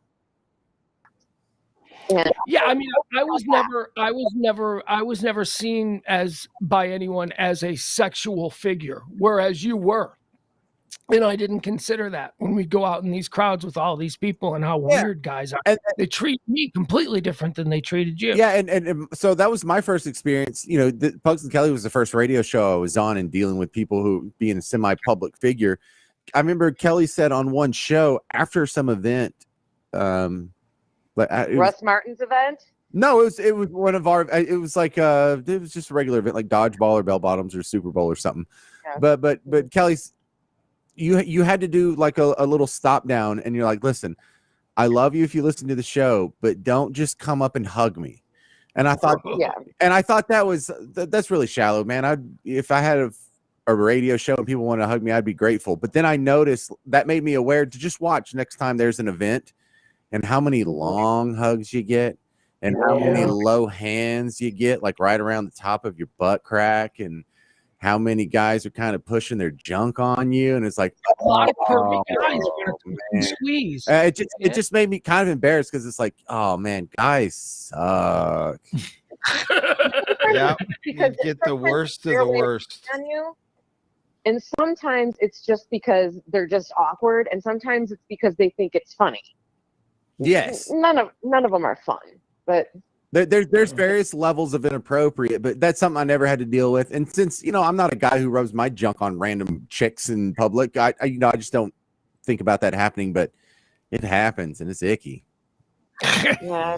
So but when you bring up like my daughter's perspective, I worry about that whole casting couch thing. Mm-hmm. Well, your she's an actress out there living in Hollywood. See, I would also like to point out that you can't really sexually harass men. It doesn't work the same in reverse, because if, you know, random chicks were coming up and giving me long hugs and grabbing my butt and stuff, I'd be like, this is great, you know? Well, it doesn't check a lot of the established power dynamic. Exactly. Boxes. I would never know what that's like. Right. You'd love to know. It's not fun. I'll tell you. No, it's not. No, because even if you girls got a did it choice to me, between like your dignity or your paycheck. Well, but I mean, you have to look a certain way in order to be exposed to that type of pressure, and I know I don't have to worry about that look putting me in that type of pressure. We are seconds away from him just blurting out a no fat chicks thing. I mean, I love his just little, well, you know what? Ugly people don't have to worry about that. But I bet you there is some form of sexual harassment if you're a good looking dude or couch fee somewhere along the line. Well, but most people's bosses are male, so unless you know you're gay, it's just isn't that a problem? But of course, but not to the extent of the power dynamic that exists between the male boss. But I'm saying, you know, I bet it exists out there. Hey, Kelly, let me ask you this. We've been talking about 105.3, and we can get into a little bit more about how dirtbaggy some of the situations there were. But I wanted to ask you, as a woman who did radio at the height of the shock jock movement. We're talking going all the way back to the early and mid 90s when everybody was trying to out shock jock the next guy. What levels of I mean, I guess this is a leading question, but I don't know the answer to it. To what degree had you experienced sexual harassment back in the time of radio before that was really an option to go to HR, where that was your quickest way to get fired? Did you have any of those experiences? What's his name? Eddie, the fat guy at the Loop. He is in the cast. So, Yeah, Eddie Schwartz, legendary nighttime talker. What you had an incident with him? He would call me and leave messages on my answering machine, because that's what we had back then, essentially saying, well, I don't know if you're going to call me back, but it's probably a bad idea for you to not call me back, and was threatening me. And I actually said something to Larry Wirth, and Larry, who's our GM, said something to Eddie, and essentially was back off. And it stopped? Well, when Danny was drunk, he would try to make passes, but then he would send me flowers. I didn't take that seriously. Yeah, I was going to say, Danny Bonaducci probably tried to have sex with you a lot. I mean, I'm guessing that was like a daily thing for you. What's that? Well, honestly, because I said, what's that? And then she didn't. She said, yeah, a couple times in the limo. I had a conversation about this subject with her not so recently, but it was, I don't know, I felt like it was around Christmas, because she was talking about McKenna in Hollywood and all that. And she talked about McKenna a lot. She talked about Dak and McKenna a lot. I think that's because she knew that was the stuff I was interested in hearing about. So she would give me a lot of that stuff.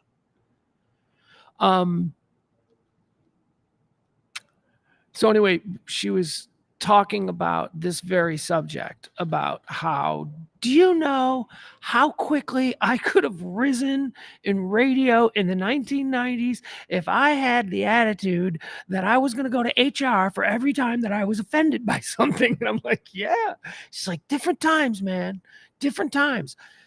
And she said it in a way that was so funny, because it was equal parts, these kids are too soft, mixed with, but I totally, if that was an option, would have gone that route. I get it.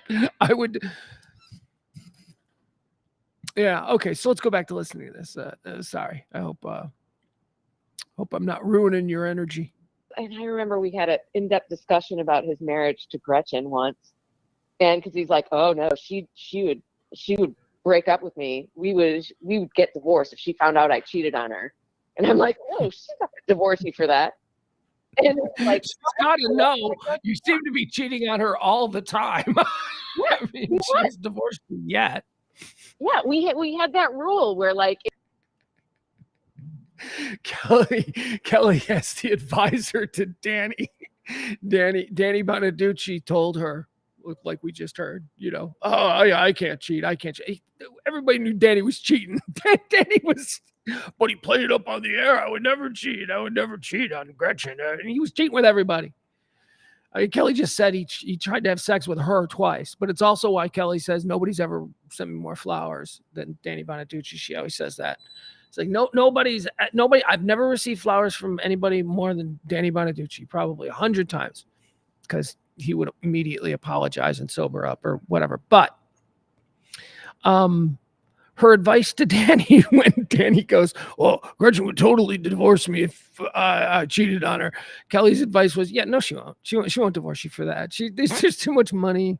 There's too much opportunity here. What's she gonna do? She can go back and wait tables? No, that's just you'll be in the doghouse." It's just that attitude. That was Kelly's attitude. She was like, it's like, oh, she's going to bust your balls. Yeah, it's going to suck for you. It's going to be really bad for you, but she ain't going to divorce you for that. It's just sex. If Danny disappeared, me and Neil were like, the Danny babysitters. And if he disappeared, Oh, this is terrific. Okay, so this is Kelly's side of the story we heard last night. Neil, who she's name checking here, was her cohort on the Danny Bonaducci show. They were seriously, they performed together. Well, I mean, not exclusively, but they were at their best, I always thought, when it was Kelly Haji was who Neil was known as. So Neil told the story about having to police Danny, about having their job was to make sure he didn't get arrested, he didn't overdose on drugs, he didn't fight a prostitute in the middle of the street. You know, that was their job. So now we're hearing Kelly's version of it. We heard Neil's yesterday. Now we're hearing look for his marriage. Guessing that. Yeah, I was going to say, Danny Bonaducci probably tried to have sex with you a lot. I mean, I'm guessing that was like a daily thing for you. What's that? Well, honestly, and I remember we had an in-depth discussion about his marriage to Gretchen once, and because he's like, oh no, she would break up with me. We would get divorced if she found out I cheated on her, and I'm like, oh, she's not gonna divorce me for that. And it's like, got to know, you seem to be cheating on her all the time. I mean, she's divorced you yet. Yeah, we had that rule where, like, if Danny disappeared, me and Neil were like, the Danny babysitters. And if he disappeared, we'd look for him for the first couple of minutes and then we wouldn't look because we didn't want to find him in some kind of position which we knew he could be in. Then I was with Danny once. I was with Danny once when he ditched you. And he ended up getting a beach from a listener in the basement of the China Club. Okay, so you've heard me tell this story before. Danny comes from behind the curtains, and I'm sitting there hanging out with Artie Kennedy, and Kelly comes running up. She's like, "Where's Danny? Where's Danny?" That part might be missing. Kelly may not remember that she did that, but she just explained that was her job. That her job was to chase him around, but she'd give up after a few minutes and just be like, fuck it. I'm going to go have fun. This is a fun party. I'm not going to have my night ruined because this man baby can't behave, even though that was her job, to make sure the man baby behaved. And I'm telling you, if you folks ever saw Breaking Bonaducci, if you want to know what Kelly had to police, if you want to know why Kelly was such an amazing mother, just go to YouTube and pull up some old clips from Breaking Bonaducci. That was a reality show that was made about him and how he lived his life. He's a truly talented and brilliant man. I mean, we're talking IQ off the charts, smart on every shockingly smart. That like Danny Partridge is, but yeah, she had to police him. Anyway, here's kind of a story that you've heard before, but from a different angle and from Kelly's perspective. I was with Danny once. I was with Danny once when he ditched you, and he ended up getting a beach from a listener in the basement of the China Club. but your proximity called into late night and was bragging, saying, "You wouldn't believe what happened with me." It was like he was taunting. What up, Danny? Well, there was okay, I don't want that lost because Kelly's phone connection wasn't great. What she said there was Danny would call in to whoever was on the air at the radio station late night and start taunting Kelly about because he knew Kelly was looking for him or that he had ditched Kelly, and he would go on the air. Well, here, I'll let Kelly tell it again, but that's the context. So Danny, after ditching Kelly, Kelly would be driving home or whatever, listening on the radio, and she would hear the one that got away being on the Eddie Schwartz show, which was the overnight show, being like, oh my God, I had a crazy night tonight. And Kelly's white knuckling it on her way home back to the suburbs going, son of a bitch, he better not wind up in jail.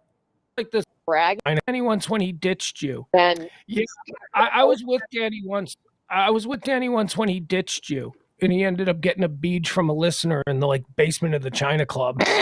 but your proximity called into late night and was bragging, saying, "You wouldn't believe what happened with me." It was like he was taunting. What up, Danny? Well, there was this private party going on in the basement of the China Club, and Danny Bonaducci comes walking down, and I was standing with I think it was Artie Kennedy was another producer at the station, and Danny comes walking down with some girl, and they're holding hands, and he stops and he says to me and Artie, "Have you guys seen Kelly?" And Artie said, "Yeah, she's upstairs dancing," which now I know is probably not true because you don't dance. So Danny went behind a curtain with this listener, and we assumed the rest. But he was very concerned about your proximity and losing you for a few minutes so that he could, Was that the appearance that we had when Tanya Harding and Nancy Kerrigan were doing their like ice skating off? No, this was an Ed Zeppelin show at China Club. Oh, okay. Yeah, Danny was there.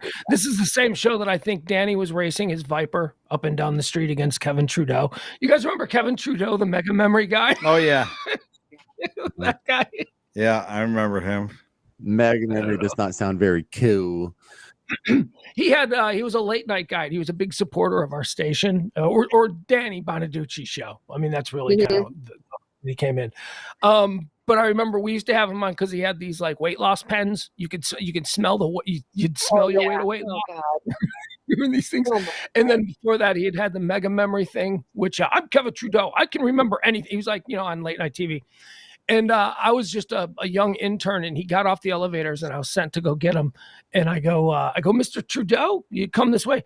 And he turns and he tries to say my name, and I go, you don't remember my name, do you? I just thought that was so funny because he's the Mega Memory guy. You don't remember my name. So on live, I want to be clear. I love Danny. He did a lot to help me. Not in that way, but like in terms of hiring and teaching and learning. And I still say no one has ever sent me more flowers than Danny Bonaducci has. Whether it's thanks or I'm sorry. That's kind of well, yeah.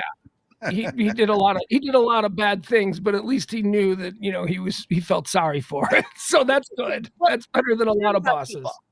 I do think he cares about people. How is his health? I know we've been monitoring that. The recent update that I had heard within the past couple of months. All right, I want to stop sharing this because this was something that we learned about last night from Neil. Neil, who also is referred to as Haji, Neil was on with us last night. And Neil is the one who is still Danny's best friend, who is still in constant contact with Danny. Kelly went off to Dallas with me, and got a whole different life and all that stuff. Still loves Danny. Danny still loves her. All that stuff. Neil told the story that I guess was going on around this time, because you hear how she says it. I guess he's getting better. We heard the story last night about how he got better. Neil told the story last night about how when Neil called Kelly, when Danny was really sick, and said, hey, look, you just need to know that Danny's really sick and he needs this special treatment and he's on a list and blah, blah, blah, and whatever. And Kelly said, is this in Seattle? And Neil said, yeah, that's where Danny is. Yeah. Trying to get in to see this doctor, this specific doctor, and he can't get in to see this specific doctor. And Kelly said, well, Neil, my father-in-law is a very big, influential television news anchor in Seattle. Why don't you let me try and get my father-in-law to get Danny into this doctor? This is the story that Neil told last night. And he did. It worked. Danny got to the doctor that he needed, and Danny got better. And Neil, although, look, a lot of things are involved, Neil pointed out last night that the reason Danny got better was because of Kelly. Because of Kelly using her relationships with people, using her powers of persuasion, whatever it is, was able to do this for Danny Bonaducci. And now I'm going to play it back for you, okay? Listen to how she just brushes it off. She doesn't say, yeah, Pugs, that's interesting because, Jeff's dad is a news guy and Danny needed to get into a doctor. And I was just like, she didn't tell that. She didn't want people to know. So when you see these tributes that we're seeing on Facebook and all this stuff, don't roll your eyes. I know we have a tendency to. Whenever somebody dies, they were a saint. They were just perfect. They would do this. They did so many nice things. Roll your eyes, roll your eyes. Don't do it in this case. Don't do it in this case because I am showing you right now proof based on what we heard from Neil that Kelly got the doctor to see Danny that saved his life. And here's Kelly. She's being asked directly, what's going on with Danny? And she passes it off. Oh, I don't know. I hear he's getting better. She knew exactly what was going on. She just didn't want any credit. All right. So here we go. Let's go back to that. I mean, I hear it in her voice. I hear it in her voice when the way she says, it's whatever. I hear he's getting better. I hear it in her voice. I know what that voice is. That voice is, I didn't do anything. I'm just glad that he's okay. And that was just, it's proof. It's proof of what we say about her. Here we go. Let's listen to that again. Yeah. He did a lot of bad things, but at least he knew that, he felt sorry for it. So that's good. That's better than a lot of bosses. I do think he cares about people. How is his health? I know we've been monitoring that. The recent update that I had heard within the past couple months was improving. Okay. Danny Monteducci has a mystery disease that has kept him off his radio show, and he's been in a hospital now on and off for a few months, right? That's that would have been her opportunity to go because of the doctor that I got him to see, because of my connections, because of my father-in-law. And you heard she was struggling with how to answer that because she thought that might be interesting. People might like to know that, but then she immediately thought, yeah, but I don't want credit for that. I don't want people to know. Listen to her struggle. Right? We've been monitoring that. The recent update that I had heard within the past couple months was improving. And she's just acting like she's so detached from the whole thing. Well, the recent, and I just Googled it, the recent update that I have. The recent update that I had heard within the past couple months was improving. Okay. Danny Monteducci has a mystery disease that has kept him off his radio show, and he's been in a hospital now on and off for a few months, right? That's do I have that right? But we don't know what it is. I believe so. Yeah. I don't like to Google that because I just wait to hear from people. I hear you, man. Talk to them. Can I go? Yeah, James, please. Okay, so Kelly, I've talked to Pugs about this 1,000 times, and Abel's been in the conversation, but I've never talked about it with you. And it's, we all have sort of the recency bias, contemporary bias. And when I was on the show, 2002, 2003, 2004, 2005, you look around and you got Howard in the Morning, which was kicking ass. You guys were doing good in ratings and revenue. Russ was doing good in ratings and revenue. I would have never guessed that this station would be gone in 2008. And that's what the tragedy is what the hell happened? It seemed like this is a station that just, if it could hold it together, it could dominate for 10, maybe 20 straight years with this lineup. And it fell apart in 3 years. And it wasn't because I left. So no, it fell apart over the course of probably 3-4 months. Right. So let me hear your explanation on the title of the show, who killed Live 105.3. Yeah, let's hear you, genius. We disagreed. We disagreed privately on this. Okay, shut up. You don't know what you're talking about. All right, let's listen to her stupid half-baked excuse. Well, if we start from mornings up, David Lee Roth certainly did not help. When Howard Stern went to satellite, right? Oh my God, that was the worst show. There was instability in the morning day part, which is the most important morning day part on a radio station. So there was rank instability there for a number of years. And then, okay, here we'll equate this to my world. I'm mostly a big Real Housewives fan. There are many cities that it's part of. It's on Bravo. There's a saying: whenever any housewife like their contract's up, and they give an ultimatum to Andy Cohen or Bravo saying, I'm not coming back unless, you know, this person's fired, I get $1 million. I did whatever. Whenever they say that, they're gone. And I think there was some, Russ is still dead, right? Yeah. So, yes, he's still dead. Yeah, he hasn't come back yet. No. Okay, so I think sometimes people are allowed to run amok and they get used to what they ask for, that they get what they ask for. But sometimes it just becomes like, how did we get here where all of a sudden, you know, we're getting cars or free lunches or whatever it is, where it becomes, he has too much power. And then you find yourself. All right, let me paraphrase what Kelly is saying here about why 105.3 fell down. And boy, oh boy, this is also something that she would love. She loved it when I paraphrased her. But because I've had more conversations with her, what she's saying is essentially, in her mother hen way, the reason that 105.3 fell apart was because we idiots with dicks couldn't keep our shit together. That is essentially what she is saying. People got too big. People started making crazy, outlandish demands. They all started acting like they were rock stars when in fact they were just talk show hosts in Dallas. I mean, my God, the egos went nuts.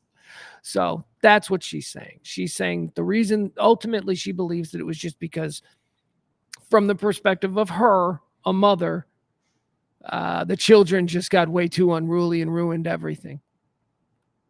Oh, I'm going to say abusive situation, where you're in an abusive situation, but you justify it. Well, but then this is okay, but then this is okay. And then all of a sudden, you know, I'm getting groped in a studio and it's like, how did I get here?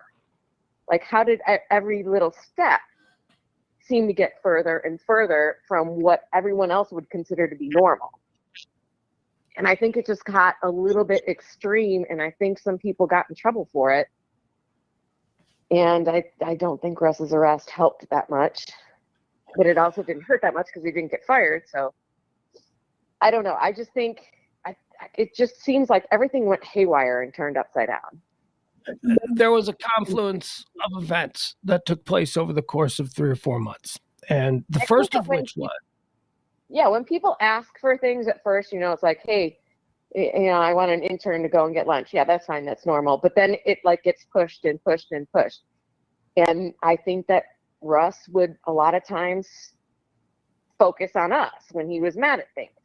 Or somebody would call in and be like, hey, Russ, did you hear what fucking Kelly had to say about this? Like, egg him on.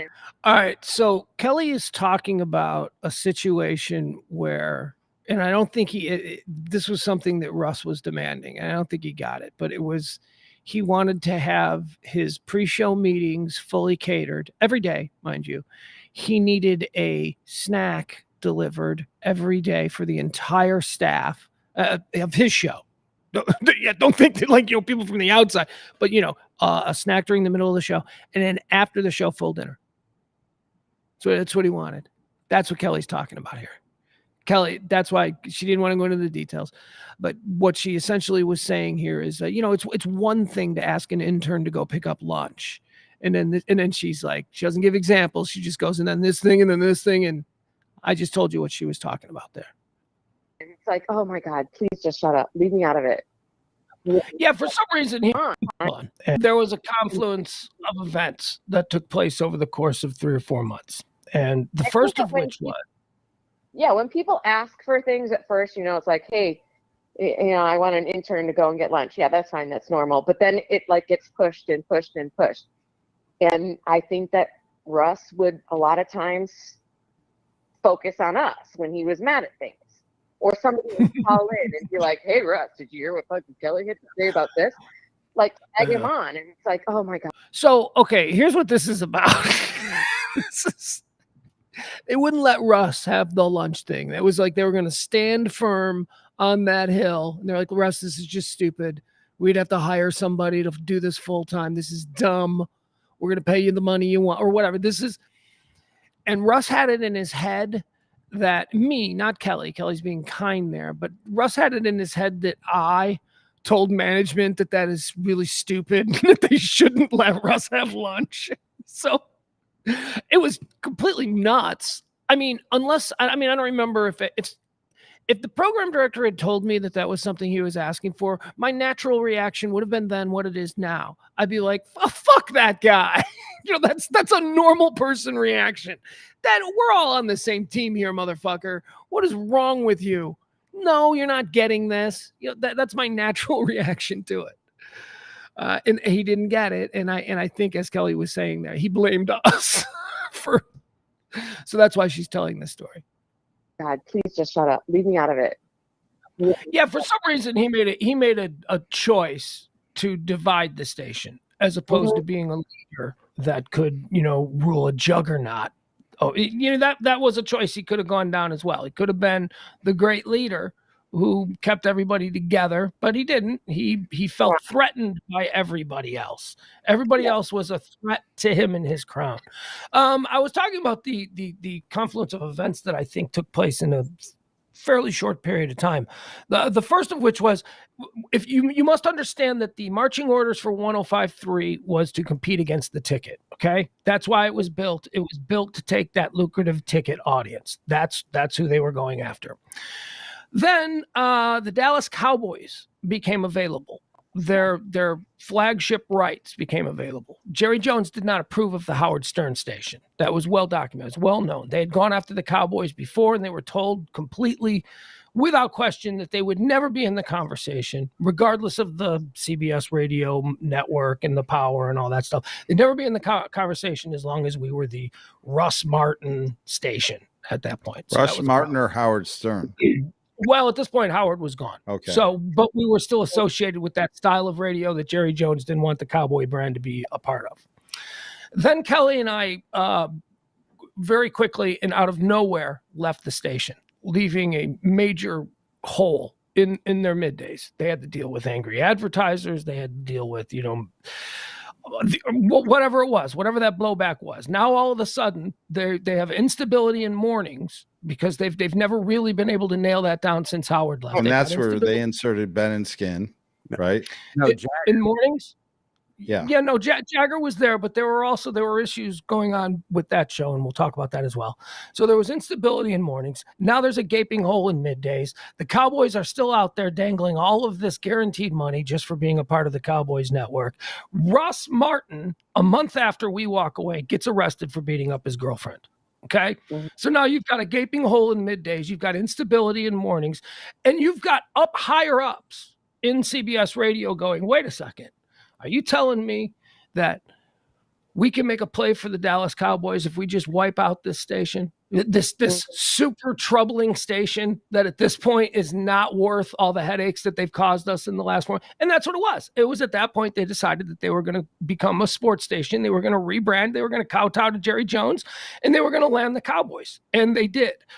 That's not the entirety. I hope I didn't just give up the big reveal for who killed 105.3, but that is a very strong, that's an economic-based radio theory as to what happened. But there's a whole bunch more that goes into it. Kelly? Well, there's also the time, don't forget, about the Super Bowl with Janet Jackson and Justin Timberlake and how that threw CBS into a freaking tailspin. Yeah. We weathered that. That was a rough couple of days. That Monday and Tuesday, those shows were. But prior to that, Russ got in trouble while you were there, and they weathered that first storm of trouble. Because I remember he had gotten arrested, and he had come in on the weekends. Right, I'm gonna cut. You can find the rest of that on YouTube. It was good to hear Kelly recently. That is recent vintage Kelly. Something I want to do here now is this a short one? Is this a little one? This is another example, I guess, of the old Pugs and Kelly show. Nope, that ain't it, man. Hold on. Hold on. How long is this? And then I want to go through some pictures. We're in no hurry. So as long as this is the famous Bobby Drugs and a Gunman. This needs some setup. Bobby was our producer. Bobby was our board op. Bobby is absolutely inner circle here. Although we've lost track of Bobby. Talked to him. We did talk to him during the recordings for Who Killed Live 105.3. But that was the first time that I had spoken to him in 15, 16 years. He left the show. And then the void of Bobby, which was a great void because Bobby was so awesome. God, he was so funny. Bobby was, how do I explain Bobby to people who didn't know Bobby? Bobby was a gambler. Poker nights, man. Is Bobby showing up today? I don't know. He had a poker game last night. Not kidding. Like he played in these games. Oh, and once he became a part of our show, once Bobby Garza started talking on the air about, yeah, man, I'm just playing some poker. I'm looking for a game. He started playing with like big dudes, like games that he should have never been in. Bobby ended up leaving the show specifically to go and move to Las Vegas and become a dealer, casino dealer. He loved cards. He loved card games. But part of the character that we created, or which was, born out of his actual reality, was that Bobby was a degenerate gambler who might have been better at gambling if he wasn't stoned all the time. Oh, God, he was funny. So Bobby also had a penchant, and we loved this. Bobby loved us, and we loved Bobby. But we don't think that if Bobby didn't work at the station and was assigned to our show, we didn't think Bobby would be a listener. Bobby would probably be listening to, like, I don't know, some metal station that he found somewhere, But he would. I don't think he'd be a listener to Pugs and Kelly. Certainly Howard Stern, because Bobby was a quick wit and he was funny. He wasn't really he didn't seem to really love our show. He loved us and was a part of our family for all those years. But he wasn't a fan. Bobby's not a fan. So this is just an example of, we would catch Bobby not paying attention at all to the show, just like looking really bored and not paying attention, but then only seizing on like the one word that he heard, the one thing that he heard, and then trying to sum it up. He did it all the time, man. Another great example that I don't have tape of was when we had been covering the story of these two Siamese twins, and they were being separated in Duke, and they were at Duke University, and they were attached at the head, and we had been following it for a couple of days, and then it was reported that they died, and Bobby wasn't paying attention, and Kelly said, "Hey, Bobby, what do you think of that?" And Bobby goes, "Wow, man, never saw it coming." He didn't know what we were talking about, but he tried to play the emotion. And he said, "Wow, man, I never saw that coming." And we're like, "Bobby, we're talking about the Siamese twins." He's like, "Oh, the ones at the head?" Like, yeah. Anyway, here's another example of that. This is another fun one. This is the famous, I believe James or Eric made a song out of this, which called "Drugs and a Gunman," serious stuff. This is Bobby. This makes me laugh because I know that all of us in the room at this moment were just loving life and loving each other. Restaurant employee was arrested after a customer received a little something extra with his chicken dinner. The customer received 2 bags of marijuana. He gave the pot back to the employee, got his extra biscuits, and we missed the start. All right, here. A Kentucky Fried Chicken restaurant employee was A Kentucky Fried Chicken restaurant employee was arrested after a customer received a little something extra with his chicken dinner. The customer received 2 bags of marijuana. He gave the pot back to the employee, got his extra biscuits, and called the police. So when the deputies arrested Ayala, they also found more pot on him and a handgun. Dangerous job dealing drugs out of the KFC. Never know when you Yeah, drugs and a gun, man. That's serious stuff. Huh? Is that? What's up with Bobby? Bobby hasn't said a word. Oh, I can't tell you how filled with joy that makes me feel. Just hearing that. I mean, because I see him. I'm immediately back there. He just turns it. He sees me staring at him. I'm staring at him. I'm staring daggers at him because he's not paying attention. And then he turns slowly and he looks at me. And I'm like, huh? And then he just grabs the mic and he goes, "Yeah, drugs and a gun, man. That's a serious stuff." Like, I still laugh. All right, I'm sorry. We're gonna play that again, and I'm gonna let it play out. It's only a minute, so. He got his extra biscuits and called the police. So when the deputies arrested Ayala, they also found more pot on him and a handgun.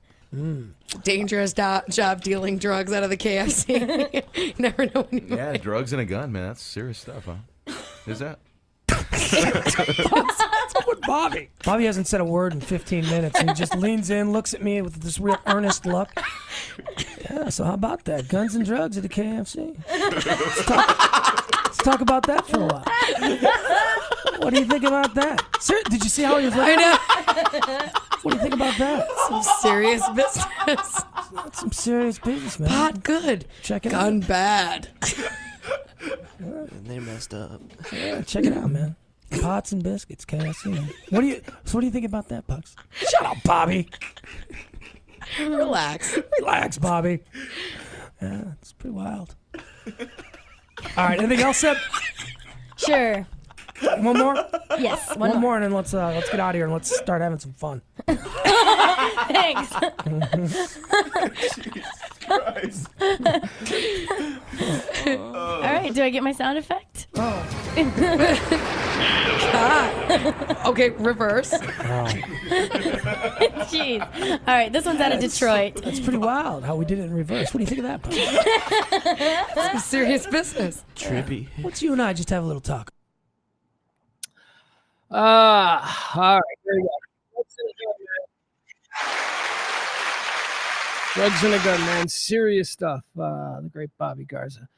Let's do some pictures, huh? You want to do some picture? What is this? What is Russia? Oh no, we don't need that.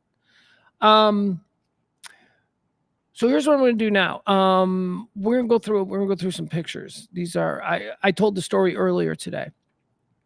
People were sending me pictures and all that kind of stuff, and I was saving them, and I was going to put together a nice little slideshow. And then as I was looking for other things, I found this on YouTube, and I realized that, oh my God, it's got all the pictures, or all the pictures and more that I want to use.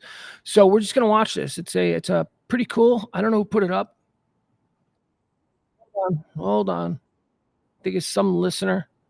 I think it's got our theme song on it. So who is this? Channel 9. I don't know who Channel 9 is, although I think I'm supposed to, and I feel bad that I don't. I don't know. All right, so let me turn the sound down a little bit. It's a little bit too loud, but I guess it's got our theme song on it, which could be problematic. Yeah. So let's mute it so we don't play the theme song. Okay. So we'll go through these pictures. This is like the worst part of visiting someone after a vacation, right? They're going to make you look at their pictures. Let's just watch some of these. I'll stop them when I feel like there's something that I'd like to mention or give context to.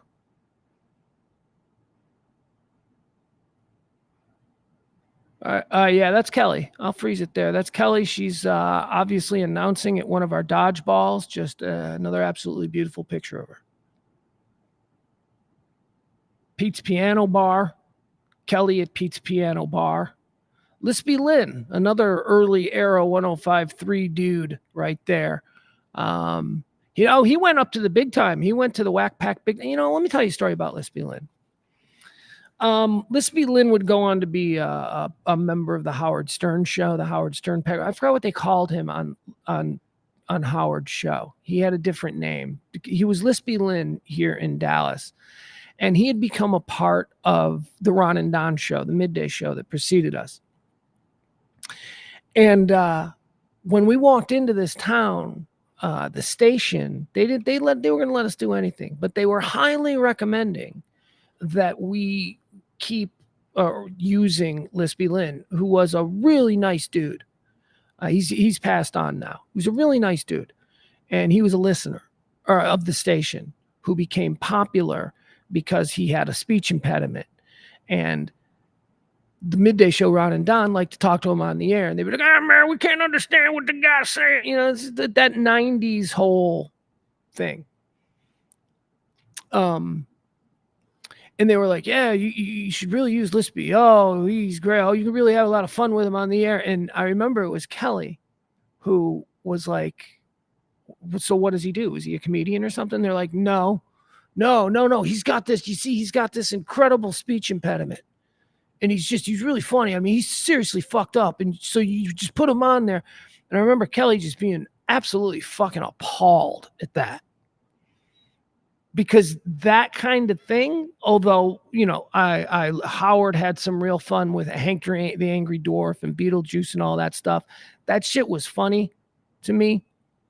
But that wasn't the Chicago school of shock radio. That Chicago didn't do that. That was a Howard Stern thing. And the reason that other shock radio stations around the country would adopt those kinds of tactics was because of the Howard Stern influence. There was no Howard Stern influence in Chicago. Chicago had Steve Dahl and Gary Meyer.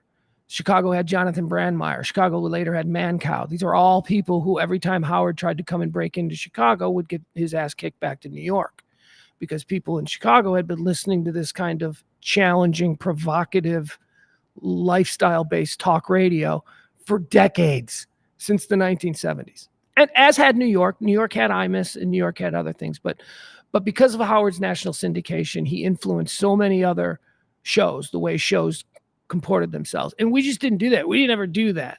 If somebody was a part of our show and was a part of it for legitimate reasons, and they happen to have some kind of a handicap or whatever, then fine.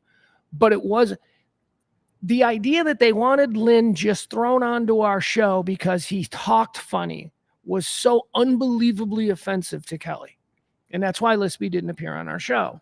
Lispy was not banned from our show. Lispy called in. Lispy was a caller. He could call whenever he wanted. He came out to things. And we were great with him. We were nice with everybody back then. But we were not going to just put him on the air because Ron and Don had used him. What was done, however, on my end, and I did this because Kelly suggested it, but I sent an email to Gary Delabate at the Howard Stern show, because I knew that they did this. This is what they did. And Lynn was a nice dude. And I don't know that that's the reason, but Gary and I had a relationship and all that stuff. And Lispy did end up going on Howard. And I forgot what his name was. Does anyone in the chat room know or remember, anyone from way back then, what Lispy's name was on Howard Stern? Let's see.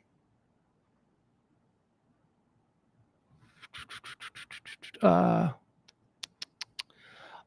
if possible, could you do a quick recap of the current lives of the P&K crew? Who lives where? Careers, if no longer in radio?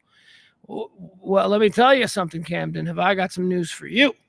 If I got some big news, which does allow us an opportunity. And thank you, Austin, for providing this for us to talk about why we're here and why we're doing this today. Let's see. I'm here. I do a live stream every day with Radio Misfits, radiomisfits.com. Sybil is currently between jobs. Sybil was like dominating on radio here, but because of the crazy business of radio, Sybil is no longer employed. Kelly died Monday. James is doing afternoons on 93.3. You can listen to him 2 to 5 every day. Paco died. And Lacey is still working with me, and Cody is in Washington. There you go. You're all caught up. I don't mean to be glib or crass, but yeah, Austin. So Kelly died. My partner Kelly passed away, and that's why we're doing this. So thank you for stopping by, and thank you for sharing some of these memories with us. Regular programming of this show will return Monday, I'm thinking, where we'll just start doing the current events talk and riffing on subjects and stuff. Okay. So thank you, Austin. Appreciate that. Let's go back to the pictures. Okay. So anyway, Lispy, God bless him. He's passed on, and he wasn't our show, and I'll tell you another thing that was different about our show. And it was because of Kelly's influence.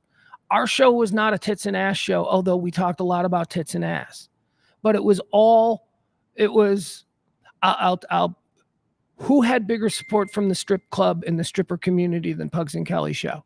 They freaking loved us. The strip club, the porn star community, they loved us. And you know why they loved us and why they all did our shows? It's because when they came in and they did our shows, they weren't greeted by two people going, all right, take your tops off. I'm going to throw some baloney at your titties.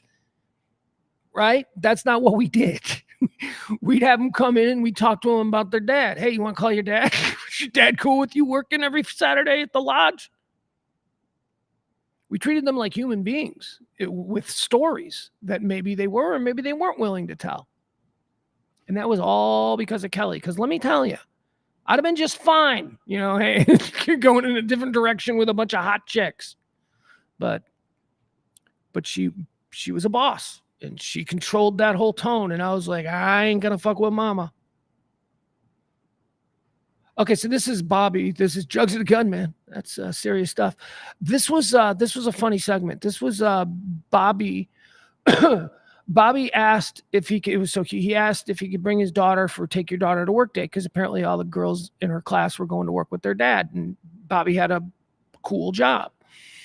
And he was like, "Yeah, man, I think it's gonna be pretty cool. I think she's gonna like it. It's cool. I'm gonna bring her by." And we're like, "Yeah, Bobby, you can bring her by." But you ain't going to tell her you're the executive producer of a major market, highly rated show. No, you're not going to tell that what you're done. So we made him tell her daughter. We made him pretend like he dragged a donkey around all day selling snow cones. And there she is. And this is a picture of Bobby Take Your Daughter to Work Day. Now, just so you understand. She, of course, knew it was a bit. She knew what he did for a living. But it was just the funny concept that we would just humiliate him in such a way. But he was in on it. Bobby was a gamer, man. Bobby was funny. Bobby would do anything for money. Look at, there they are. Take Your Daughter to Work Day. There's a snow cone machine. We actually rented a snow cone machine. And Bobby stood out there on the corner with a donkey selling snow cones to people who came by with his daughter, this little girl there. This is what daddy does. I don't know. There's some of the sexy stuff. Okay. We were, after all. Oh, that's interesting. That's Opie. When Opie was banned from CBS radio from WNEW, Opie and Anthony, tremendous influence on us. Just great people. They looked out for us at a time when, it's another one of those reasons why we weren't afraid of Russ Martin.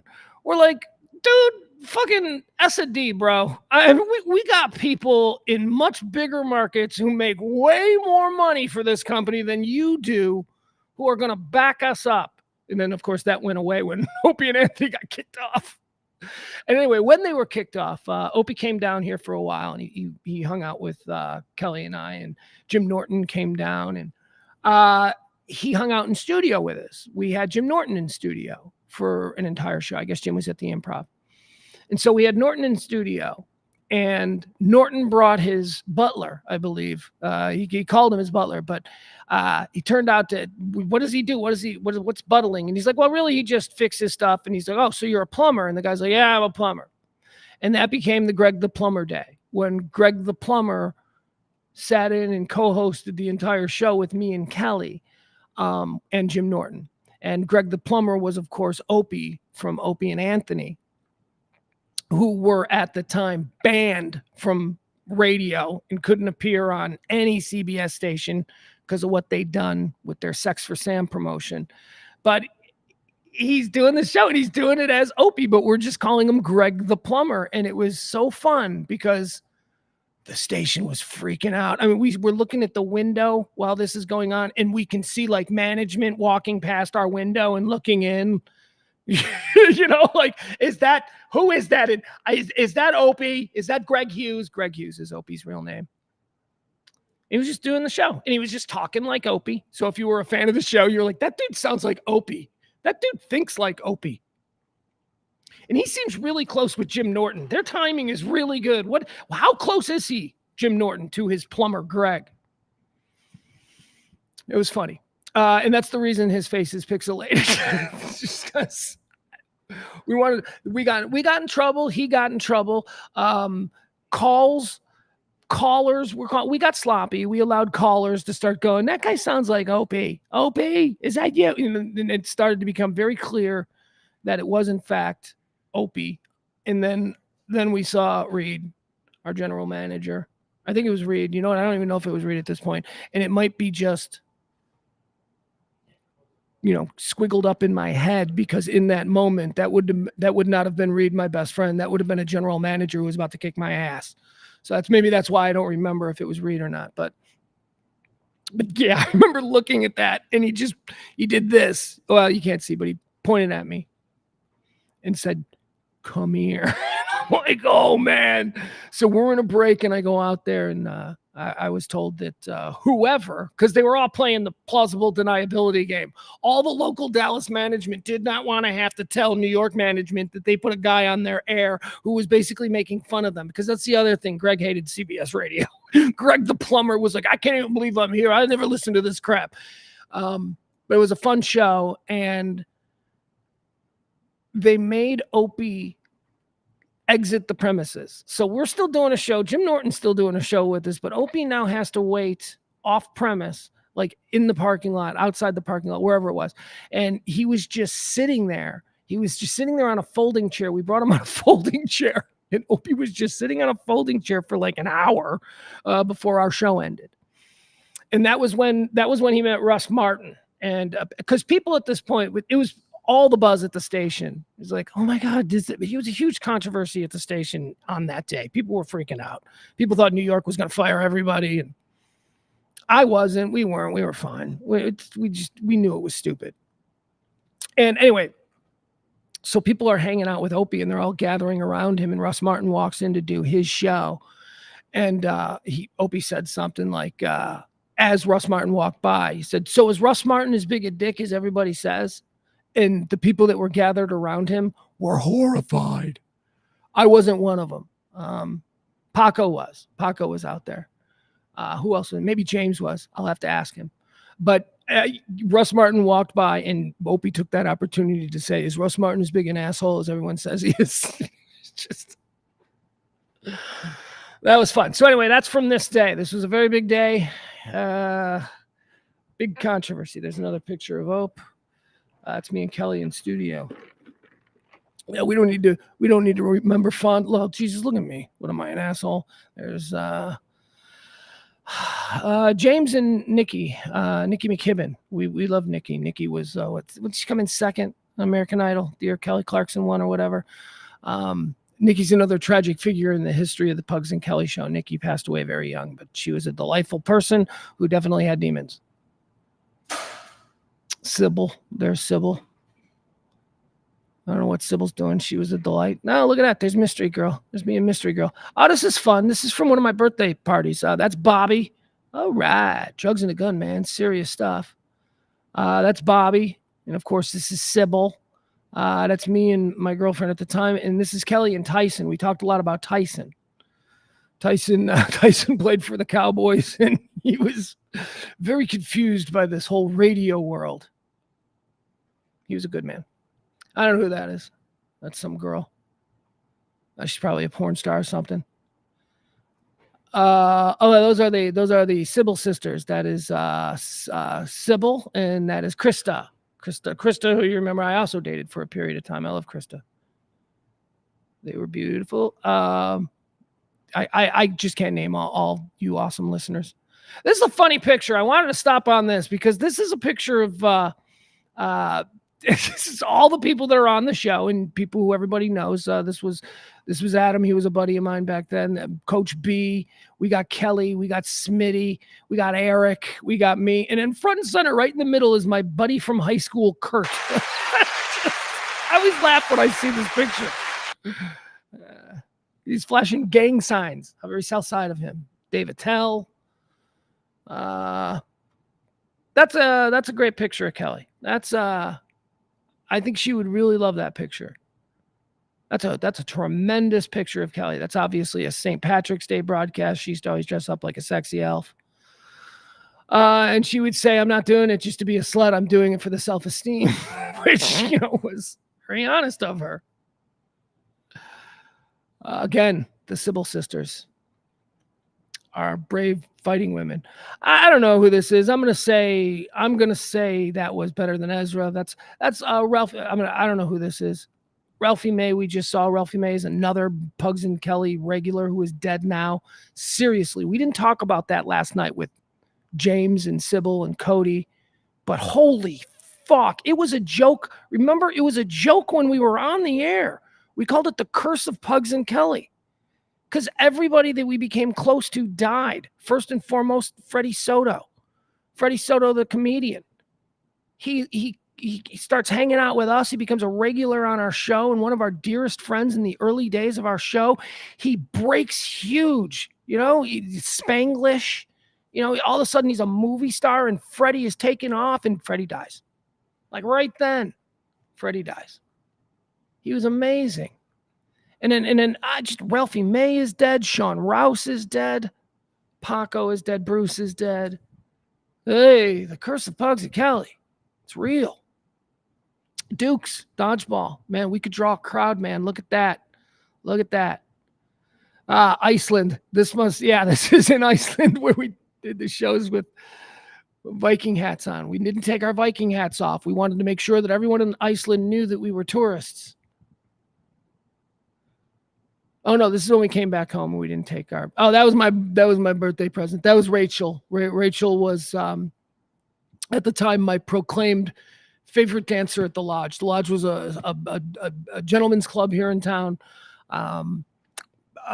Huge sponsors, great friends. To this day, the most wonderful family runs the Lodge. They are just a baller family in this town. I love Joanne.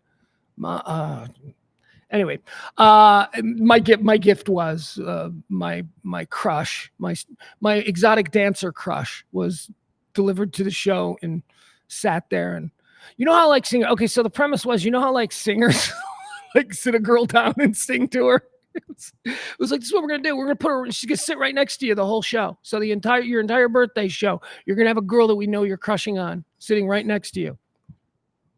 That's how we used to fuck with each other. This is one of our promo pictures. I love this picture. This is all of us wearing stupid hats from our office. Our office was so dumb. Our office had everything stupid. Everything stupid. We had a cat bot, which was half cat, half robot. It's hard to explain. We used to hang garlic cloves off of outside our door. Cloves of garlic. We'd hang it there, and that was to ward off. That was to ward off salespeople because we didn't want salespeople bothering us in our office when we were conspiring. And by conspiring, I mean doing stuff like this. And I can tell you exactly what this was. This was probably after the show, and Sybil said, "Let's all put hats on and take a picture." And that's what we did. Okay, so this I'll go back a little. This is one of those things that we used to do. We used to do pageants. Hold on. Let me go back to that. There we go. Okay. Freeze it when I can.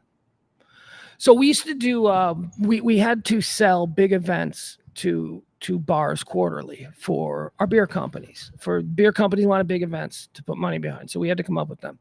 So Kelly and I came up with a string of pageants. It would be we were all going out to the bar and we're going to have a Miss Dallas pageant, or we're going to have a Miss Collin County pageant or whatever. But it wasn't that. We were always like, we need to have fucked up like pageants. We need to come up with. And this was one that was super successful. It was our most successful pageant, and that's quite disturbing. You couldn't do this now. This was our jailbait pageant where we had women who looked underage and we had them on stage and parading in negligees, and it was very weird. This was our winner of the jailbait pageant. I don't remember her name. She was a lovely girl. She was actually like 25 or something, so don't freak out. But yeah, no, it was jailbait. What else do we have? We had jailbait. You guys in the chat room, if you can remember what some of the other pageants were, because I just can't. I only remember the jailbait one. MILF. Yes, I remember the MILF pageant. That was great. The MILF pageant was another big one. But jailbait, you can only do it once, as they say, before people start talking. And even in 2006, it was a little too much. Kelly, that's me. That's Rachel. Rachel was our top sales girl of the Pugs and Kelly show. We owe her a whole lot. when we first came here, people don't want to sell a new show. People think, well, I don't even know anything about them. How am I supposed to sell them? Rachel took on that task, and Rachel made us all rich. Well, for a period of time anyway. Rachel was great. There's Kelly being a terrible dancer. This is a memorable situation. This is a big moment in the Pugs and Kelly show. This was when Craig Gass, we first met Craig Gass, who would become a lifelong friend of the show. And he and Kelly became really close friends, text buddies and all that stuff. They're closer than me and Craig are. Although I guess me and Craig probably ran around together a little more than he and Kelly. This was the day that we had Craig Gass in studio and Mark Cuban, who would also become a longtime friend of the show and would famously do interviews with us while fixing Kelly's computer problems. Kelly always had computer problems, and she always had something that needed to be fixed. So whenever Mark Cuban would come in, she would tell him what's wrong with her computer, and then he would work on her computer while we interviewed him. Like he would fix it for her, because he knows that stuff. So this was the first time we met Craig, and I think we'd met Mark before, but Mark was coming in and Craig was in, and this was the game. This was where Mark really loved Craig, but Craig made Mark Cuban laugh so much. And as Mark was leaving, Mark looks at me and he goes, "Hey, Pugs, you guys want to come to the game tonight?" There was a Mavericks game that night at home. He goes, "You guys want to come to the game tonight?" And I'm like, "Yeah, Mark, I'll go to the Mavericks game with you." And then he looks at Craig. He's like, "How about you?" And Craig's like, "Yeah." And Kelly's like, "Nah, I got kids. I gotta make dinner. You guys have fun." So Mark Cuban gave us his tickets to the Mavericks game that day. Now you see Mark Cuban at all the Mavericks games, and he's usually under the basket in one of those aren't his seats. Okay. He's got actual floor seats, but he doesn't sit in his seats. He gives his seats. And on that day, he gave his seats to me and Craig. And this is where I always tell the story. This is my favorite memory with Craig Gass. We're sitting there, the game ends, and it was an overtime or a last minute loss for the Mavericks. And Mark was pissed, and the game ends, and we're sitting on the floor, and Mark Cuban comes walking towards us from across the basketball court, and he's walking towards us, and he's pissed. You can tell he's pissed. His team just lost. And he comes over and he goes, "You guys have fun?" And we're like, yeah, tough one. And he goes, yeah. And then we were also sitting with his now wife, Tiffany, who at the time I think was his girlfriend. And Tiffany goes, "Hey, Mark." And she starts talking to him about something. And Mark turns, puts his hand in the air and goes, "Tiff, call me on the jet." And he just leaves like he was just going to get on a jet. And me and Craig turned to each other and went, "Oh, that is the most baller thing. That is like, baby, I love you." But and it wasn't cold. It wasn't like Dickie. It was just, come on, baby. I don't have time for, just call me on the jet. You know our relationship. But it was really cool. So that was this day. That was later this night. There's Mark. There's Mark and Craig talking. And there's me smiling because I know I'm going to a Mavericks game. I think that was my first Mavericks game. Yeah, ruined my Mark and Kelly. He liked Kelly more than me. I mean, I don't know that he disliked me, but I know that Mark liked Kelly. It's Sybil and Bruce. Is that Bruce? I don't know if that's Bruce. Looks like it could be. All right, now we talked about this last night. Let me make sure that we're on here.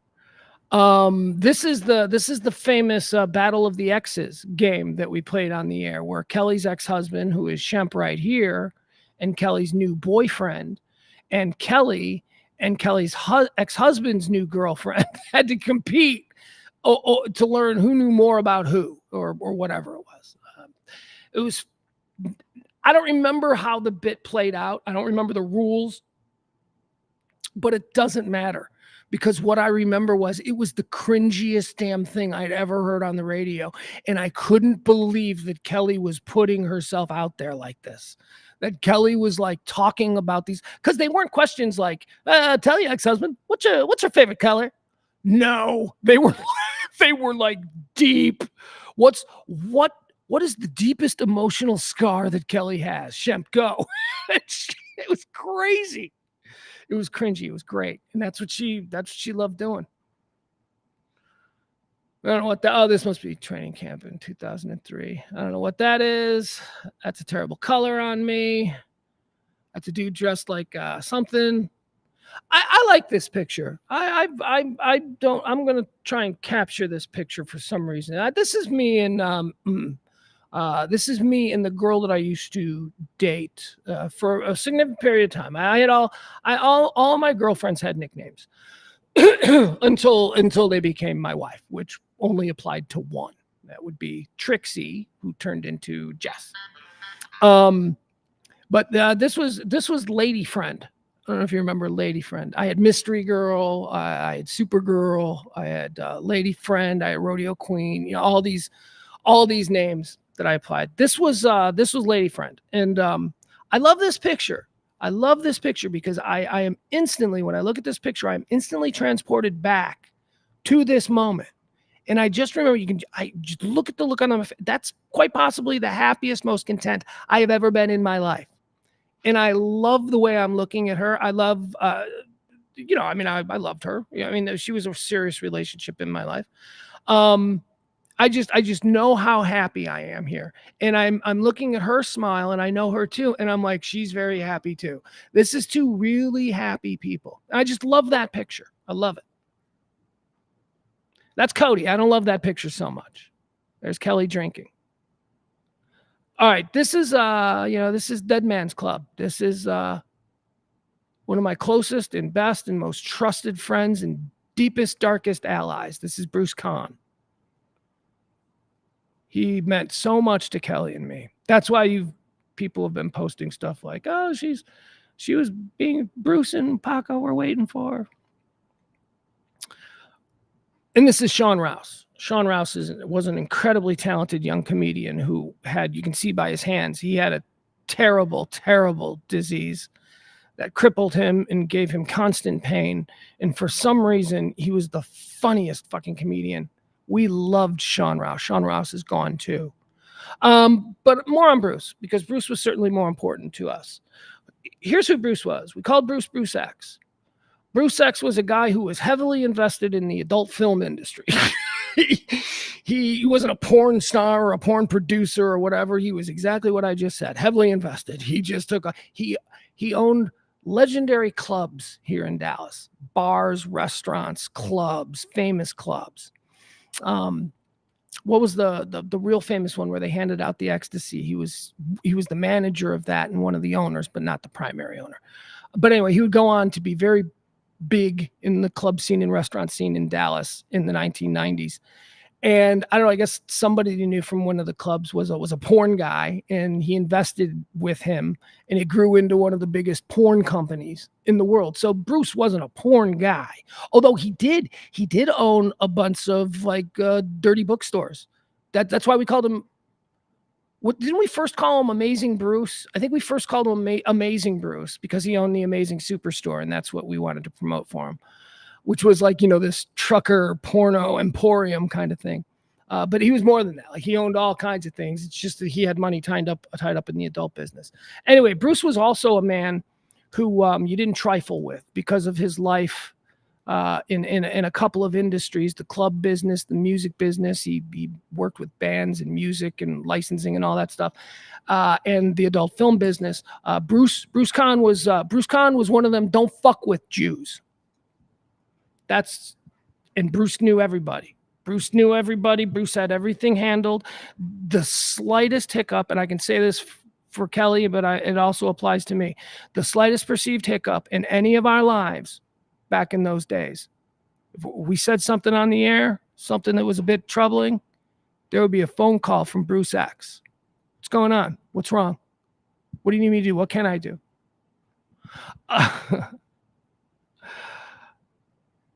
I'll give you an example of Bruce X and who he was as a guy. We share another mutual friend, but I won't say any names. We share another mutual friend who was going through a difficult divorce. And this mutual friend had an accident in his home and was injured and couldn't move. And all he had was his cell phone. And he I guess, I don't know if he called or whatever, but he texted Bruce while he was laying on the floor. He texted, "Emergency, need help. Come to house ASAP." That's all Bruce got. And Bruce showed up at the house. And as the story goes from these two, and I don't know if they're in cahoots or whatever, but Bruce showed up at the house with like a shovel and a chainsaw because, as Bruce said, he thought he finally killed that bitch and he was going to help him get rid of the body. Bruce is dead now and Bruce is burning in hell. But man, was Bruce a good ally to a lot of you too. A lot of you people in the nerd herd, you knew Bruce. Bruce took care of people. Bruce, I'm not going to say, I'm not going to say organized crime or anything like that. I don't know what. I'm just telling you. Any situation you found yourself in back then, if it was a squirrely situation and you could use Bruce Kahn's name and you were dealing with somebody of importance, they'd be like, oh, Kahn, huh? Okay. He was a great guy. We loved him. He's gone now too. Cancer. He died of cancer. He told all of us that he was just cashing out and he was going to go live in some mansion on the ocean in Belize and he was going to play with dolphins for the rest of his life. He was just going down there for a little bit. And we're like, all right, man, good for you, dude. We're like, we got a fucking place we can go in Belize now and pet dolphins. I'm thinking awesome. No, Bruce had been diagnosed with terminal cancer and he just wanted to go down there and die alone because he didn't want anybody helping him. So that's who that guy is. And when people say, or when you hear people say that, oh, I'm sure Bruce was waiting for Kelly. Yeah, you're damn right.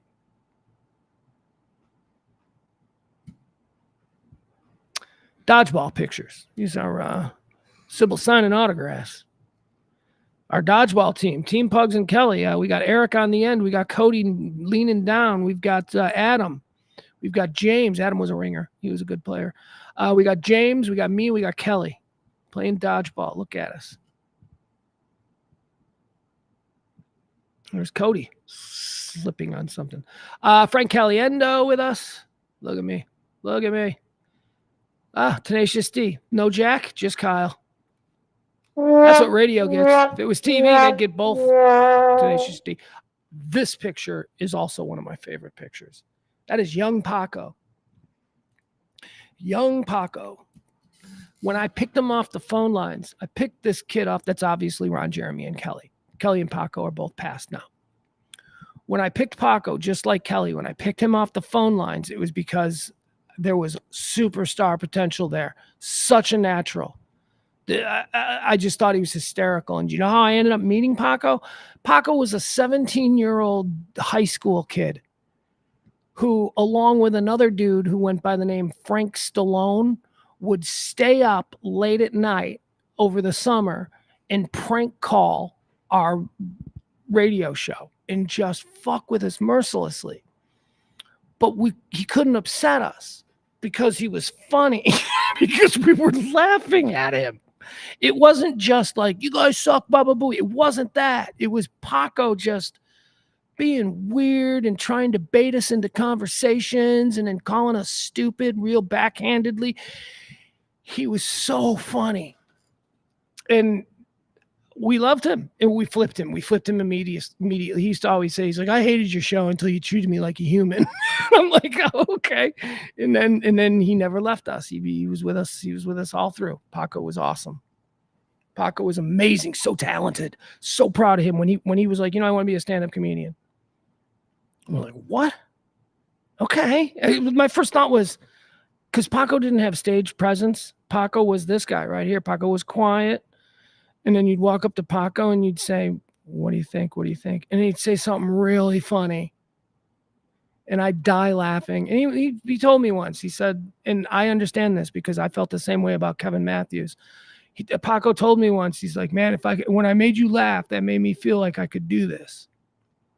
And that's, I feel the same way about me with Kevin Matthews. Because Paco was an awkward kid. And for some reason, I believed in him. I mean, I saw it. It wasn't hard to believe in him. I could just guess a lot of people in his life wasn't telling him that he was worth anything. So he didn't go to college. He started interning with us, and he stayed with us and became a writer, and then he became an incredible producer and all this stuff. Then a host of best of shows and all that stuff. He just terrific. And then he went on to do comedy. And within his first year of doing comedy, the Dallas Observer elects him Dallas's greatest comedian or best voice or funniest comedian. That's it, Dallas's funniest comedian. And he couldn't believe it. He was like, what the fuck, was it a down year? And we're like, no, this is still the same town that has your Justin Fosters and your Paul Varghezes and your all, I don't want to leave anybody out. So again, I'll stop there. Your Dean Lewis's, this is a pro comedy town. There's stand-ups here that live here that use Dallas as a base to travel all over the country because Dallas is central. And DFW is an incredible airport for wherever in this country you need to fly to. So this is a thriving, and was back then, comedy scene. And then he wins it the next year. It's like 2 years in a row. You're like a 2-time winner. And he's like, oh, I guess. And then Paco, of course, had his career completely upended, and he was diagnosed with cancer, and then he died. He died very slowly and very humorously, because I talked to him every day on Twitter DMs. Every day. And he was so funny. Right up to the end, he was so funny. He was so dark. He was so awful. He told me the funniest joke. He was a dying man. He told me the funniest joke, and it was so quick, and it was so in Paco style. But I'll never tell that joke except over drinks, and only with the right people, because it is a terrible, terrible joke. It's like he knew he was going to hell, and he wasn't trying to make anything nice at the end. And it was a political joke, and it was ugly, but it was so funny. It was so Paco. Someday Bobby and Baron asked me what the Paco joke is, and I'll tell you what it is. Okay, so I want to point out this picture here. This is why I stopped here. That's Paco in the middle making that face to the camera. Paco was a genius. Paco really was a genius, like IQ, insane. It didn't come from I'm not troubled or, well, look, man, I can't sugarcoat it. He had some crazy stuff in his childhood, and he probably didn't get to maximize what God gave him as far as intelligence and wit and speed and all of that stuff. Incredible brain. But he had this like innate awareness, like right now in this picture. You think that's just how Paco looks? No. Paco knows there's a camera. Paco knows he's standing next to Ron Jeremy, who creeped him the fuck out. Even back then, before we knew that Ron Jeremy was the serial rapist. Here's an example of Paco, one, being a true artist and spotting where the camera is and knowing his place in the camera, and then owning the shot with the picture behind Ron Jeremy going, really? What the fuck we doing talking to this guy? That's what this picture is. What the fuck are we doing here? Oh, the great. Do you remember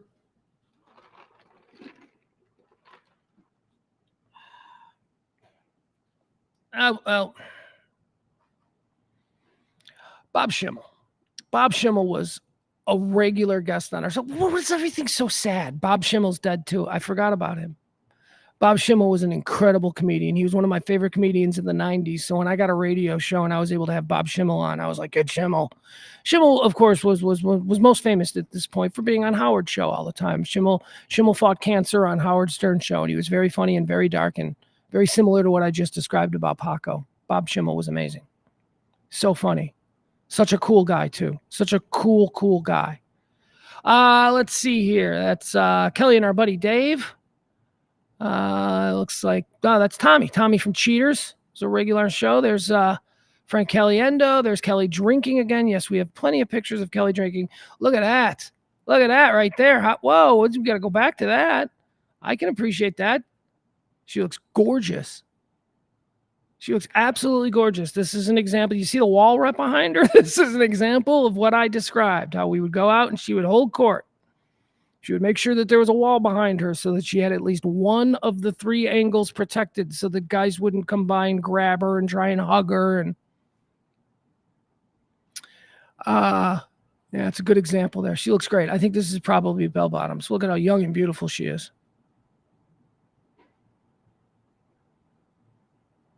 There's Bobby. There's Bobby. Oh, this was, Kelly will tell you, her magic life moment. This was with Maroon 5. Kelly had this ridiculous obsession with Maroon 5, and especially this guy. And because Kelly was obsessed with Maroon 5, probably before I had even heard of Maroon 5, because she was obsessed with it, I decided that I would never listen to Maroon 5 and I would never like them because I knew that she was going to be so totally obnoxious about Maroon 5. So I don't even know this guy's name, Rob something. She loved him. And she would talk about him all the time. And I'd be like, this story can't lead back to Maroon 5, does it? And then she'd stop. That happened one night when we were doing overnights. She was telling this story, and I started to get a feeling that it was just a ruse to get her to be able to talk about Maroon 5. Well, anyway, this is the moment Kelly met Maroon 5, and it was like a life-changing moment for her. And there's a picture coming up that shows how important music and the people that she loved were to her. Look at her. That's Kelly right there. She's like feet from her idol. This would be like me, I don't know, standing next to Paul McCartney or something like that, or I don't know. Bruce, that's it. This is like me next to Bruce. Look at her. She's got her eyes closed. She's got a drink because she wants to be loose for this, even though she's doing a radio show. Just look at her. That's gorgeous. Another incredible picture of Kelly ruined by a microphone or something that's just in her face. But God, look at her again, beautiful and just got her eyes closed. She's just like, I can't believe that I could just jump him right now if I wanted to. Oh, look at her now. She gets to talk to him. There he is. What's his name? Rob something. I'm guessing Lispy Lynn and Vince Neil. There's a Kusum Tusum. Oh yeah, Sybil. Sybil's gorgeous. And that's Amy? Oh shit. Let's go with Kim. There's Bruce. Yeah, that was Bruce. There you go. Bruce X again, right? Bruce, the porn star guy. That's probably, he probably brought Ron Jeremy around. I don't know. I probably had him under contract and could use him for anything. So he's like, you're going to be in Dallas. You're going to do some stuff for this radio show I like. You understand me? And so that's how Ron Jeremy started coming around. Oh, I know what this was. This was one of our first really big promotions. This was when we wanted to show the promotions department because they're like, so what do you want to do? You want to just do a bar night? And we're like, fuck you. Do you know where we come from? We come from a station that used to sell 20,000 tickets to a promotion. We're going to do big promotions. And, you know, Russ had his white trash thing, and that was it. He did that once a year. But Russ wasn't out every week. There wasn't a monthly thing to get all the listeners together so that we could all just have a blast. That's the shit that builds stations. That kind of stuff. Because all the people who came out to that, they went to work, and they said, this was awesome. And then those people were like, oh, maybe I'll check it out. That's how you grow. So this was the first really big one that we did. Another one that we couldn't do now, but it was Who Wants to Be a Porn Star? Because of Bruce. Because Bruce had a porn company. And if you wanted to be a porn star, he could sign you the contract. You're a porn star. Boom. Lickety split. So I remember I came up with this one because I said, Bruce, how big a part of your job now as a gentleman of leisure is just scouting future porn talent? And he's like, it's not really a big thing that I do, but I keep an eye open. And I go, so if somebody wanted to be a porn star, you could probably make them a porn star. And he's like, yeah, of course. I just put them in a bunch of movies. That's how it works, Pugs. Don't know if you know. So I said, I want to do a contest. I want to find out if there are any listeners in our audience who truly and sincerely want to work in porn. And we'll call it Who Wants to Be a Porn Star? Because I think there were a bunch of Who Wants to Be, shows on. Like, Who Wants to Be a Porn Star? It'll be Pugs and Kelly present Who Wants to Be a Porn Star. And Bruce is like, that's fine. Let's do it. I'll give her a year contract and blah, blah, blah. So this was at the Lizard Lounge. And this was the first one that we really did. And we were scared shitless. This is also where I got a piece of advice from Ron Jeremy here, who was the host. He gave me a really good piece of advice. We arrived together in a limousine. And there was a line. It was packed. And remember, we were scared. We were like, nobody wants to see our dumbass Yankee stupid idea of fun. And there was a massive line. And the limousine pulled up in front of the Lizard Lounge, where there were hundreds of people. And Kelly started to get out of the limousine. She was like, she actually said, this is who Kelly was. Kelly actually said to the limo driver, no, you don't have to, you can just drop us off here. Just drop us off in like a sea of people who are theoretically here to see us and participate in this party that we're throwing, right? I mean, not to see us. I didn't mean it like that, but somewhere. I mean, but a lot of people were there for fun, and that's great. But they were there because of our show doing it. Kelly wanted to be dropped off right in the middle of all that, right in the middle. And Ron Jeremy, sure, you can say he's a serial rapist who'll die in prison, but the man had some good ideas about showbiz. Ron Jeremy said, Kelly, close the door, because let me tell you something. These people are here to see you. Don't show it to them before they have their don't feed them before they order or something like that. He said something like that. It was stupid. It was Ron Jeremy. What do you want? But it was smart. I was like, I totally get that now. Like if you're doing like a big event, when you go see the band, okay, the band isn't shuffling a concert somewhere. The band isn't shuffling in with you at the gates, right? Like, I'm playing tonight. I hope you guys enjoy. That's not something that happens. That's not how Kelly thought. It wasn't how I thought. But yeah, no, Ron Jeremy said, always go in the back door. The first time they see you is the first time that they hear that you're actually there, which is the introduction. Ladies and gentlemen, please. And that stuck with me. I'm like, man, that's cool. That's old school showbiz. That's really cool. And we didn't think that way. So anyway, that's what happened here. This was the Lizard Lounge. Who wants to be a porn star? I don't even remember who won. But man, I'm told that there are so many girls who are porn stars, like big ones, that started out like on our show, and I just don't remember them because we had so many like strippers and stuff. We didn't know them, and if they weren't a big porn star at the time, I don't know who they are. Jesse Jane didn't come through our show though. You can't take credit for that. Although there are a couple. If I thought about it, I'd be like, yeah, she was one of ours.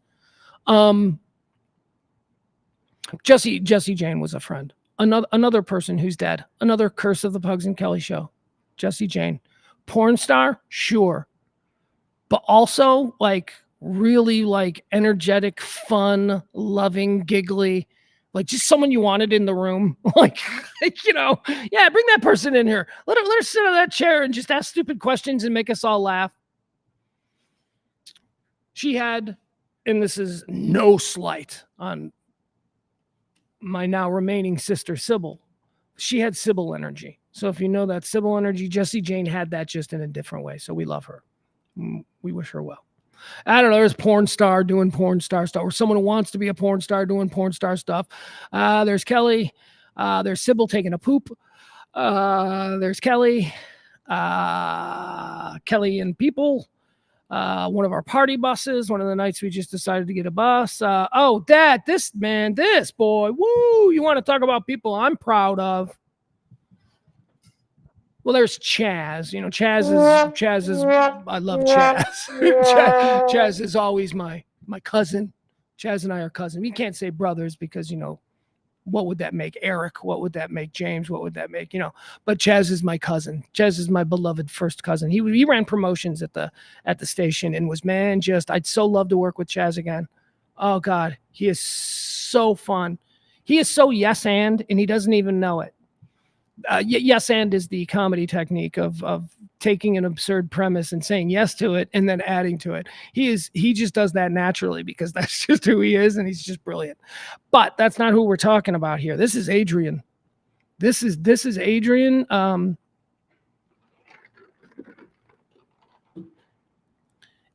She used to come out it's original nerd herder, right? Beautiful girl, smart girl, kind of quiet, I mean, I don't know. I never really became like close to them other than just so appreciating that I saw them everywhere and that they would, they were the kinds of people that when we had the after parties, that whole crew of nerd herders would be in our living rooms and all that. So there was love there and there was appreciation, but I don't know. I don't know why we never really got too friendly other than just me knowing who she is and she knowing me and all of us hanging out together in a group. My point is she's beautiful, but no, I was never like, I'm going to try and hit that. She was beautiful, but that's not what this is about. She has turned into one of the most fascinating political spitfires on Twitter. She's like super involved in Texas politics, and she's got followers, and she goes viral for these like impassioned, amazing speeches that she makes at these school board meetings. She went viral a couple of months ago.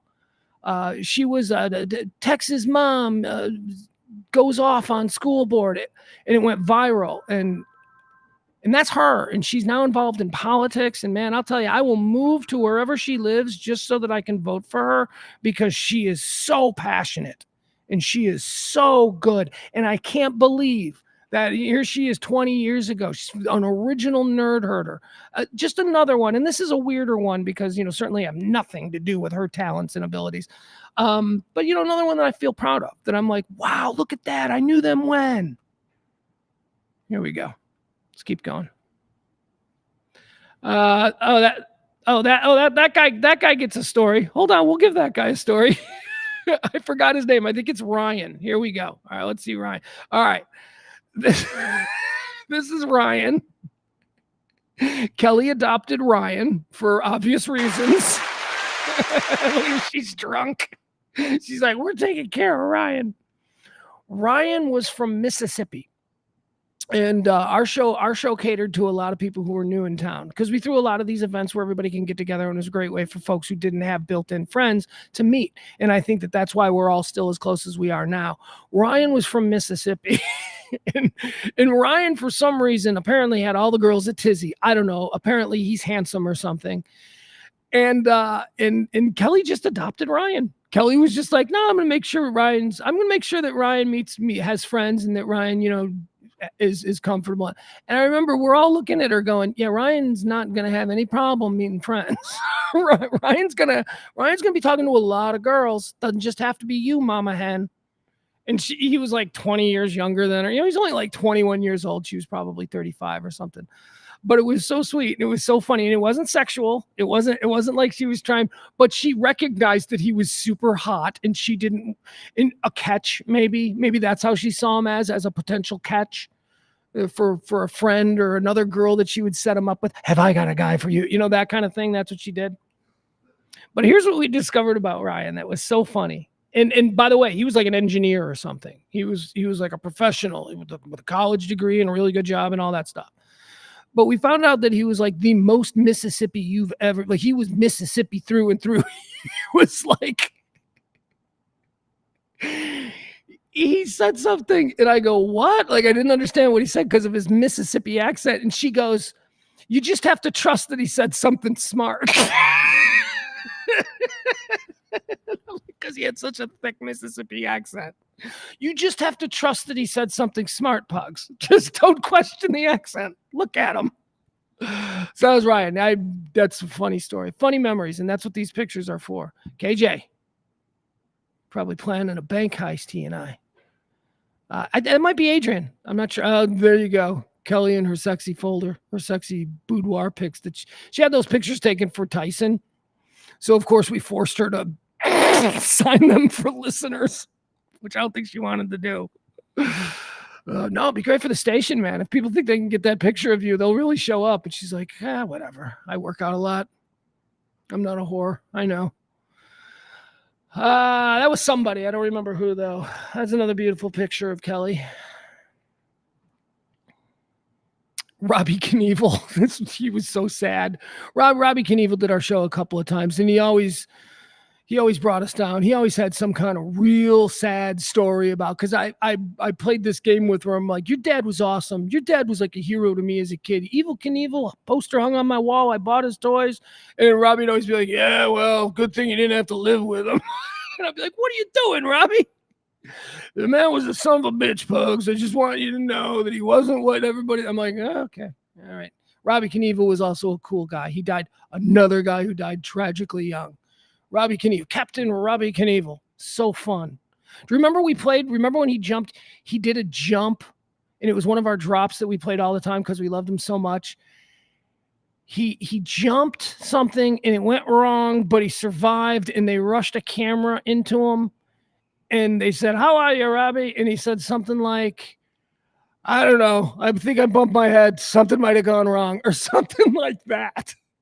Whatever his explanation was in the moment did not match the video that we had just watched. Oh, something went wrong, Robbie. You didn't just bump your head. He was funny. I don't know. Something went wrong. I think I might have bumped my head. We used to play that drop all the time. I don't know. Something went wrong. I think I might have bumped my head. Jim Dunham. Jim Dunham was cool.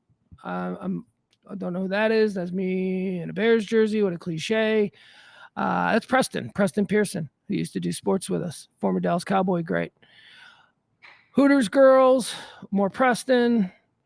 Okay, so here we got Lispy Lynn and we've got Jason. Jason worked in promotions with Chaz.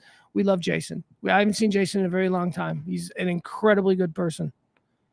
You can tell from that smile. Okay, so this is now going to run into a group of pictures that I want you to. There needs context for this. Okay.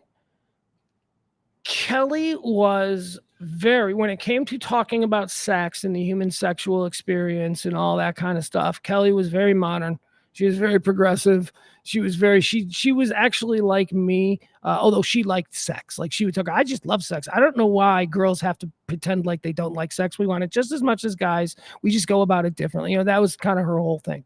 But she was very, very, I'm not going to say open because she was honest about what she was okay with and what she wasn't. She, trust me, she wasn't a freak is what I'm saying, but she loved to talk about the sexual experience and, all that kind of stuff. So very early on, we had to go to a lot of strip clubs. It was just part of the job. It was, they were heavy sponsors and she was cool with it. Like, now in 2024, you can't ask a female to go and do a meet and greet at a strip club. Kelly didn't care. Kelly found it fascinating. And she became friends with all these girls, like all these strippers, they became her buddies. So we started questioning her sexuality open on the show because she didn't have a boyfriend. She was going through a divorce and she was like, hey, everything's all open. All options are on the table. And so we used to do crazy shock jock type shows and she was always willing to do it. And this was Jen. This was a lesbian listener. That's Jen on the right. We love her dearly. She was a big part of the original Nerd Herd. She's Jen the lesbian. And we goaded Kelly into making out with Jen the lesbian in front of all of our listeners. And if there was an ounce of, I don't want to do this and I'm only doing this for the show. I mean, I hope you understand that I would have been like, yeah, no, we're not doing that. I wouldn't even allowed it to be. But I knew that she would be down. I knew that Kelly would be like, yeah, I'll make out with a chick. I don't care.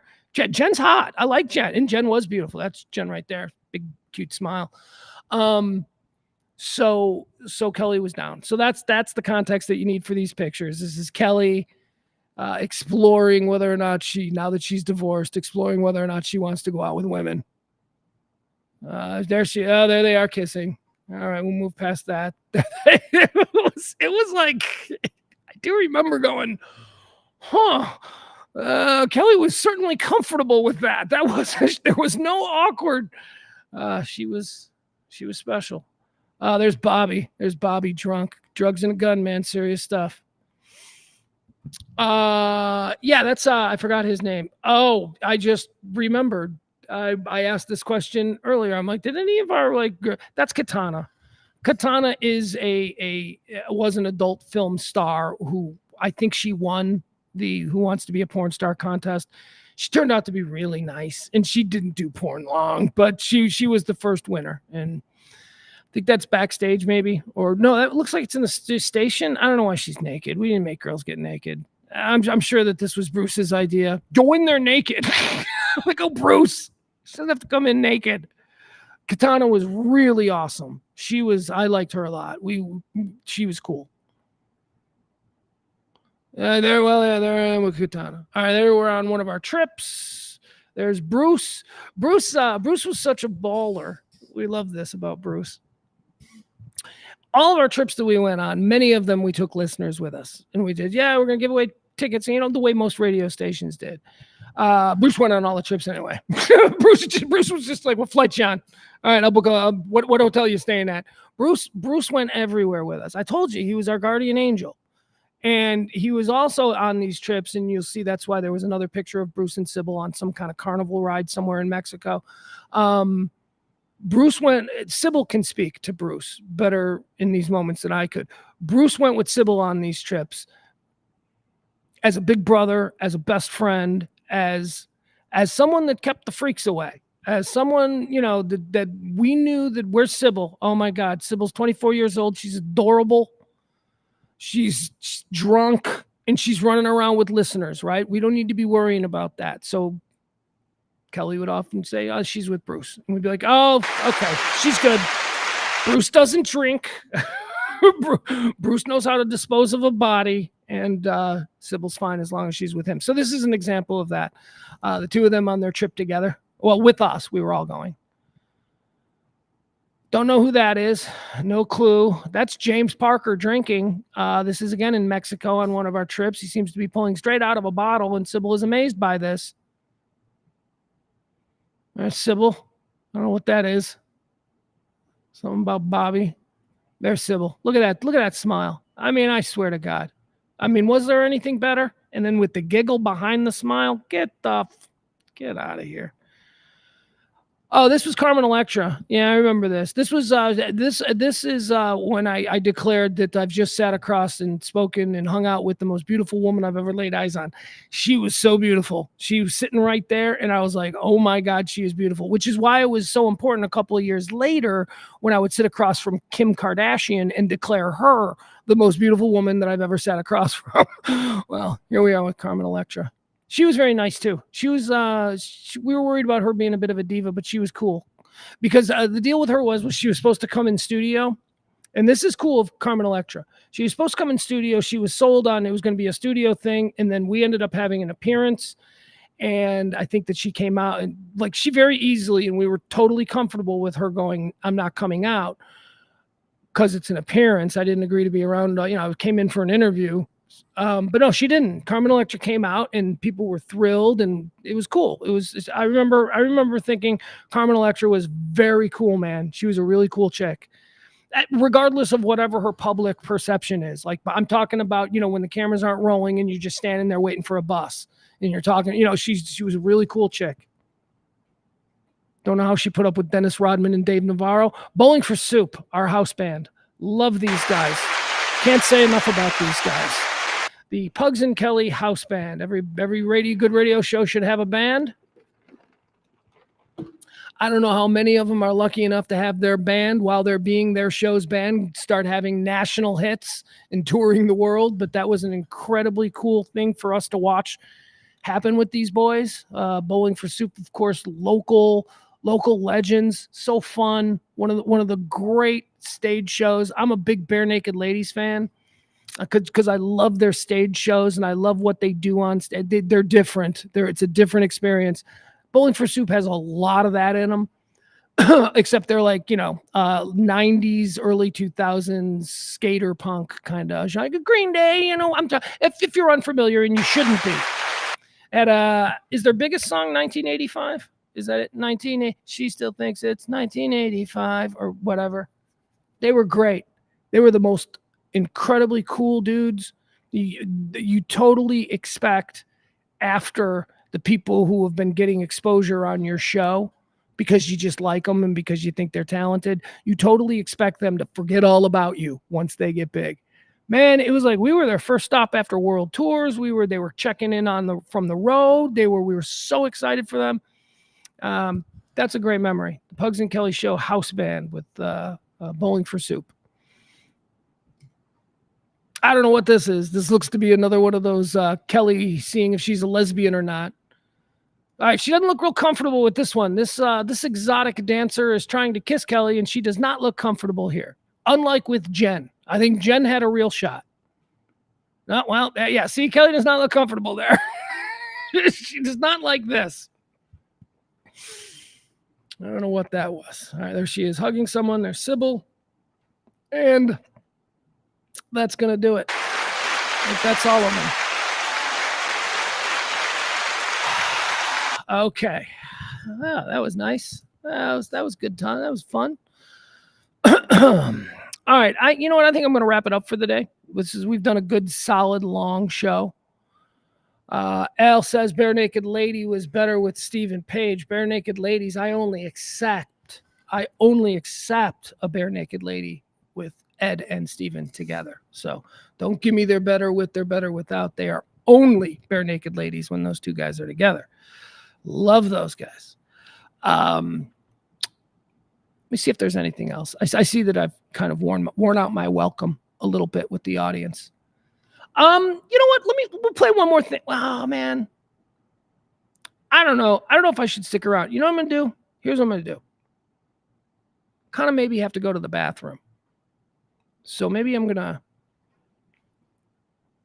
also avoiding, a whole bunch of phone calls and stuff like that.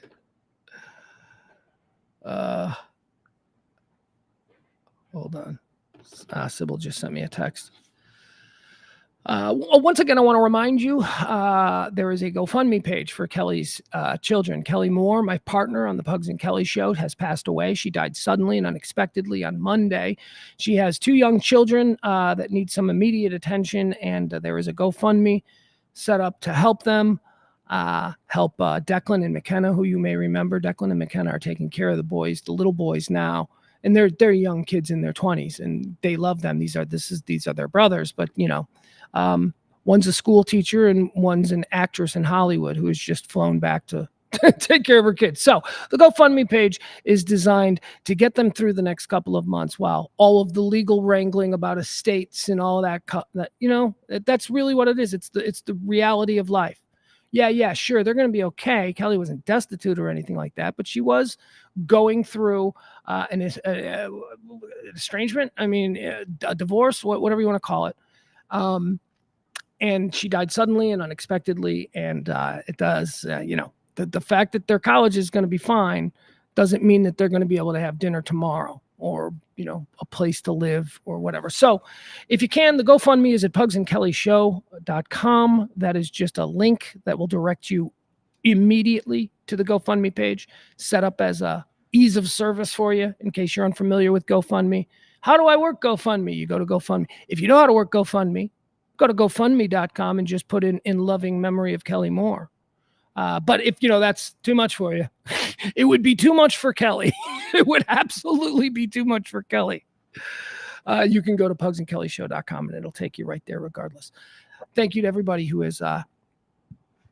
have contributed so far. It's really amazing. I keep going through the names. I keep looking at the names. And I usually appreciate the people who are anonymous. You can donate on GoFundMe anonymously, and I always appreciate that. I think that's a class move. I think that's like a baller move.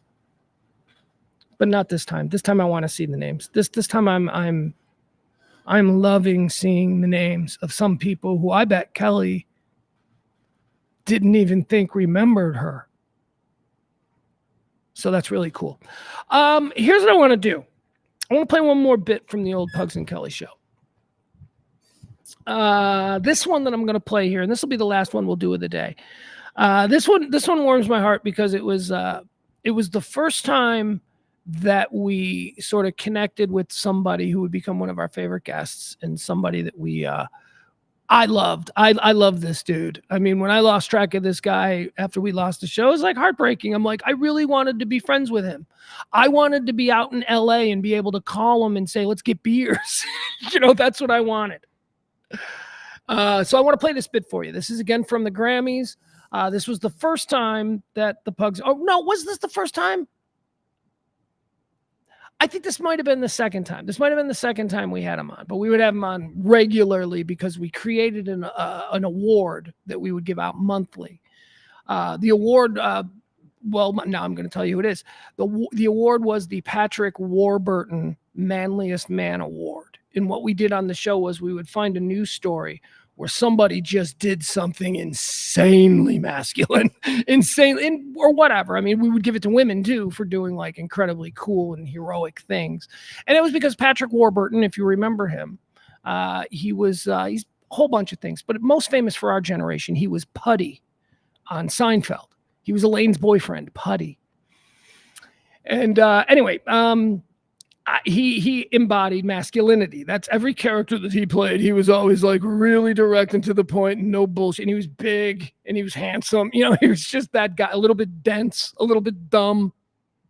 So that was the character that he kind of perfected in his career. And we created the Patrick Warburton Manliest Man Award. So this is one of the first times that we hung out with him. As I say, we would become really good friends with him. I remember going to dinner with him once, and where was that? Three Forks. I think I took him to Three Forks. And anyway, and we're eating at Three Forks. We're eating steak, and we're talking, we're laughing, and he's telling me all of these stories. He's telling me stories about. He used to be an international male model. If you remember international male. And he said he used that when he first broke into Hollywood as as gaydar. Like he knew that if a casting director recognized him from international male, he knew. Yeah, I knew right there. I knew how I could win that guy over. So anyway, Patrick Warburton, love this guy.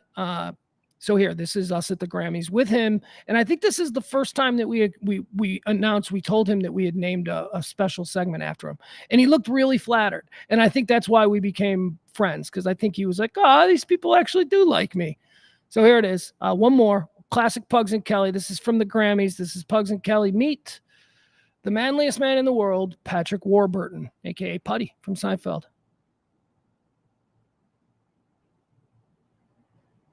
No, text.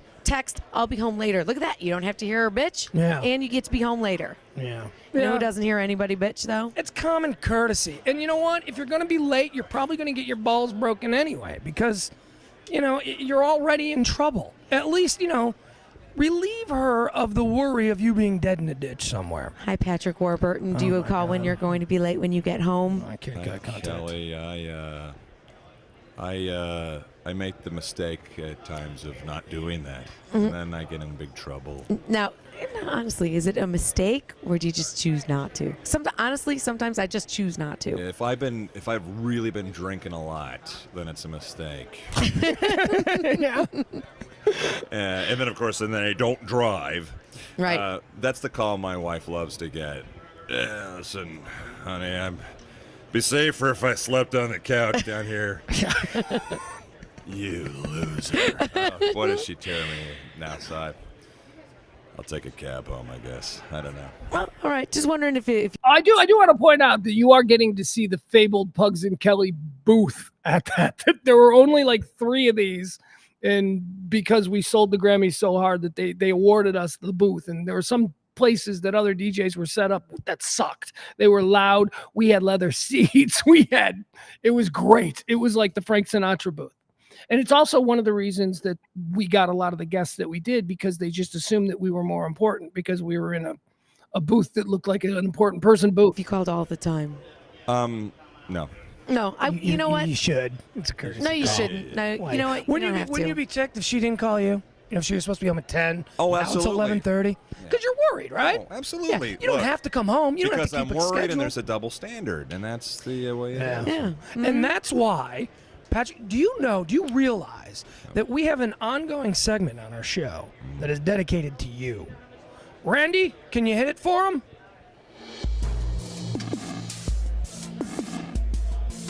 Pugs and Kelly would like to present the Patrick Warburton Manliest Man Award. And then we talk about, men in the news who are acting like men. Are you flattered? Are you?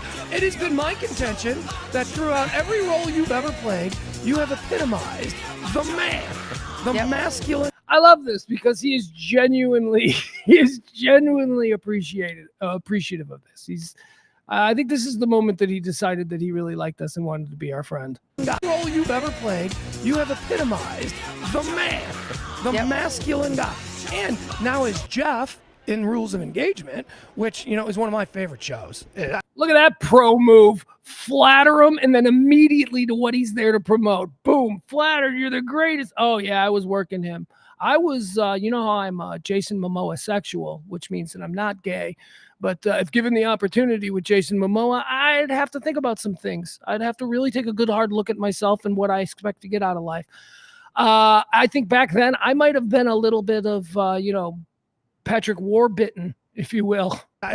We watched said it on the that plane. last year. Yeah, we watched the episode on the plane coming here was the one where you refused to get the vasectomy, so you had to go live in the spare room. Yeah. And you stayed up all night eating Cheetos and watching Patrick Swayze movies. That's a manliest man move right there. But some of the men that are the manliest men are men that cut off their arms when they get them stuck in Oh tractors. yeah. Would you like to know who has the Patrick Warburton trophy? Yeah. We got a guy. Eric, you're gonna have to help me with this. We got the guy we awarded the Patrick Warburton Manliest Man Award to.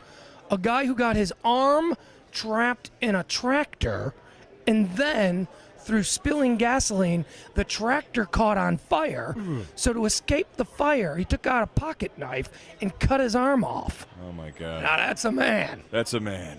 But it doesn't always go to men because No, it women doesn't. can also do things that are like manliest men, such as the woman who shot the guy who was doing the mall killing. No, the church shooting. The Remember church that in shooting. Detroit, in Denver, the Colorado area, a couple of months back? That woman, the security guard who took the guy down before he could kill, she won the Patrick Warburton Manliest Man Yep. Award. Yeah. Jason Witten. Jason Witten of the Dallas Cowboys. When he did that run where he got his helmet knocked off and he went another 50 years with no helmet. Or yards. Or what did I say, 50 years? Yeah. Well, she was giving me two. I'm like, oh, Shock and Shocky did that too. There you go. Shock. Well, yeah, but Shocky's a punk. Yeah, and he's Come not- on. yeah. Jason Witten's a man. Shocky's ugh. Did you watch the Super Bowl? Oh my God, one of the greatest games ever. Who were you for?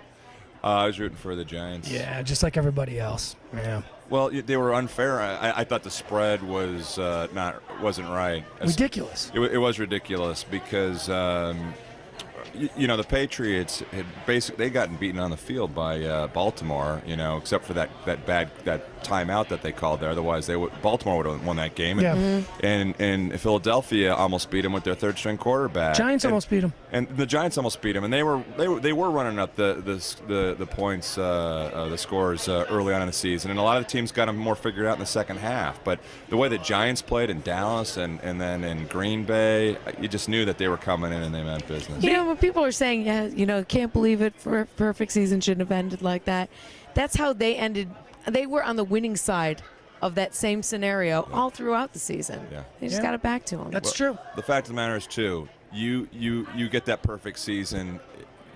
You have to win every game, including that last and most important game, Yep. to get the perfect season to Yep. deserve it. So they didn't deserve it. Mhm. They didn't deserve it, or they would have won it. Yeah. Yeah. Let me ask a question. I know you got to go. You're very busy. Everybody wants to talk to you. Rules of Engagement on CBS Monday night. It's in that powerhouse Monday night lineup there. When are you guys going to come back on? What's going on?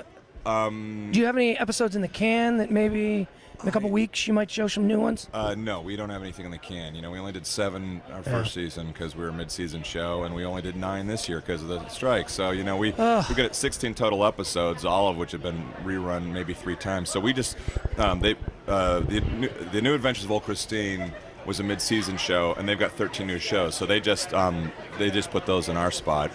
All right. But just man, get this writer strike over. That's what I'm wondering. Now, when the writer's strike is done, it'll be the last question.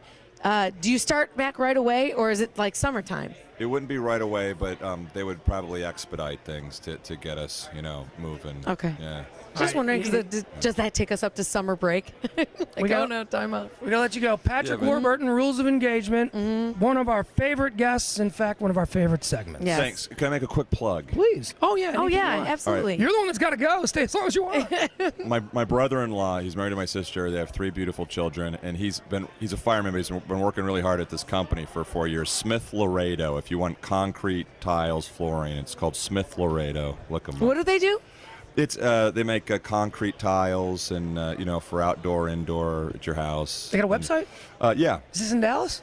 They sell. Yeah. They sell. You can buy it anywhere. Yeah. Anywhere? Okay. Yeah. Because I know you said you had some buddies who lived in Dallas or Yeah. something. Yeah. Steve Schreiber. There you go. Steve Schreiber gets another mention on the show. Yeah. That's right. All right. Thank you, Patrick. Pleasure always talking Thanks, to you. Bugs. All right, there you have it. That was another nice little bit of memory. All right, folks, we'll cut it off there. I think.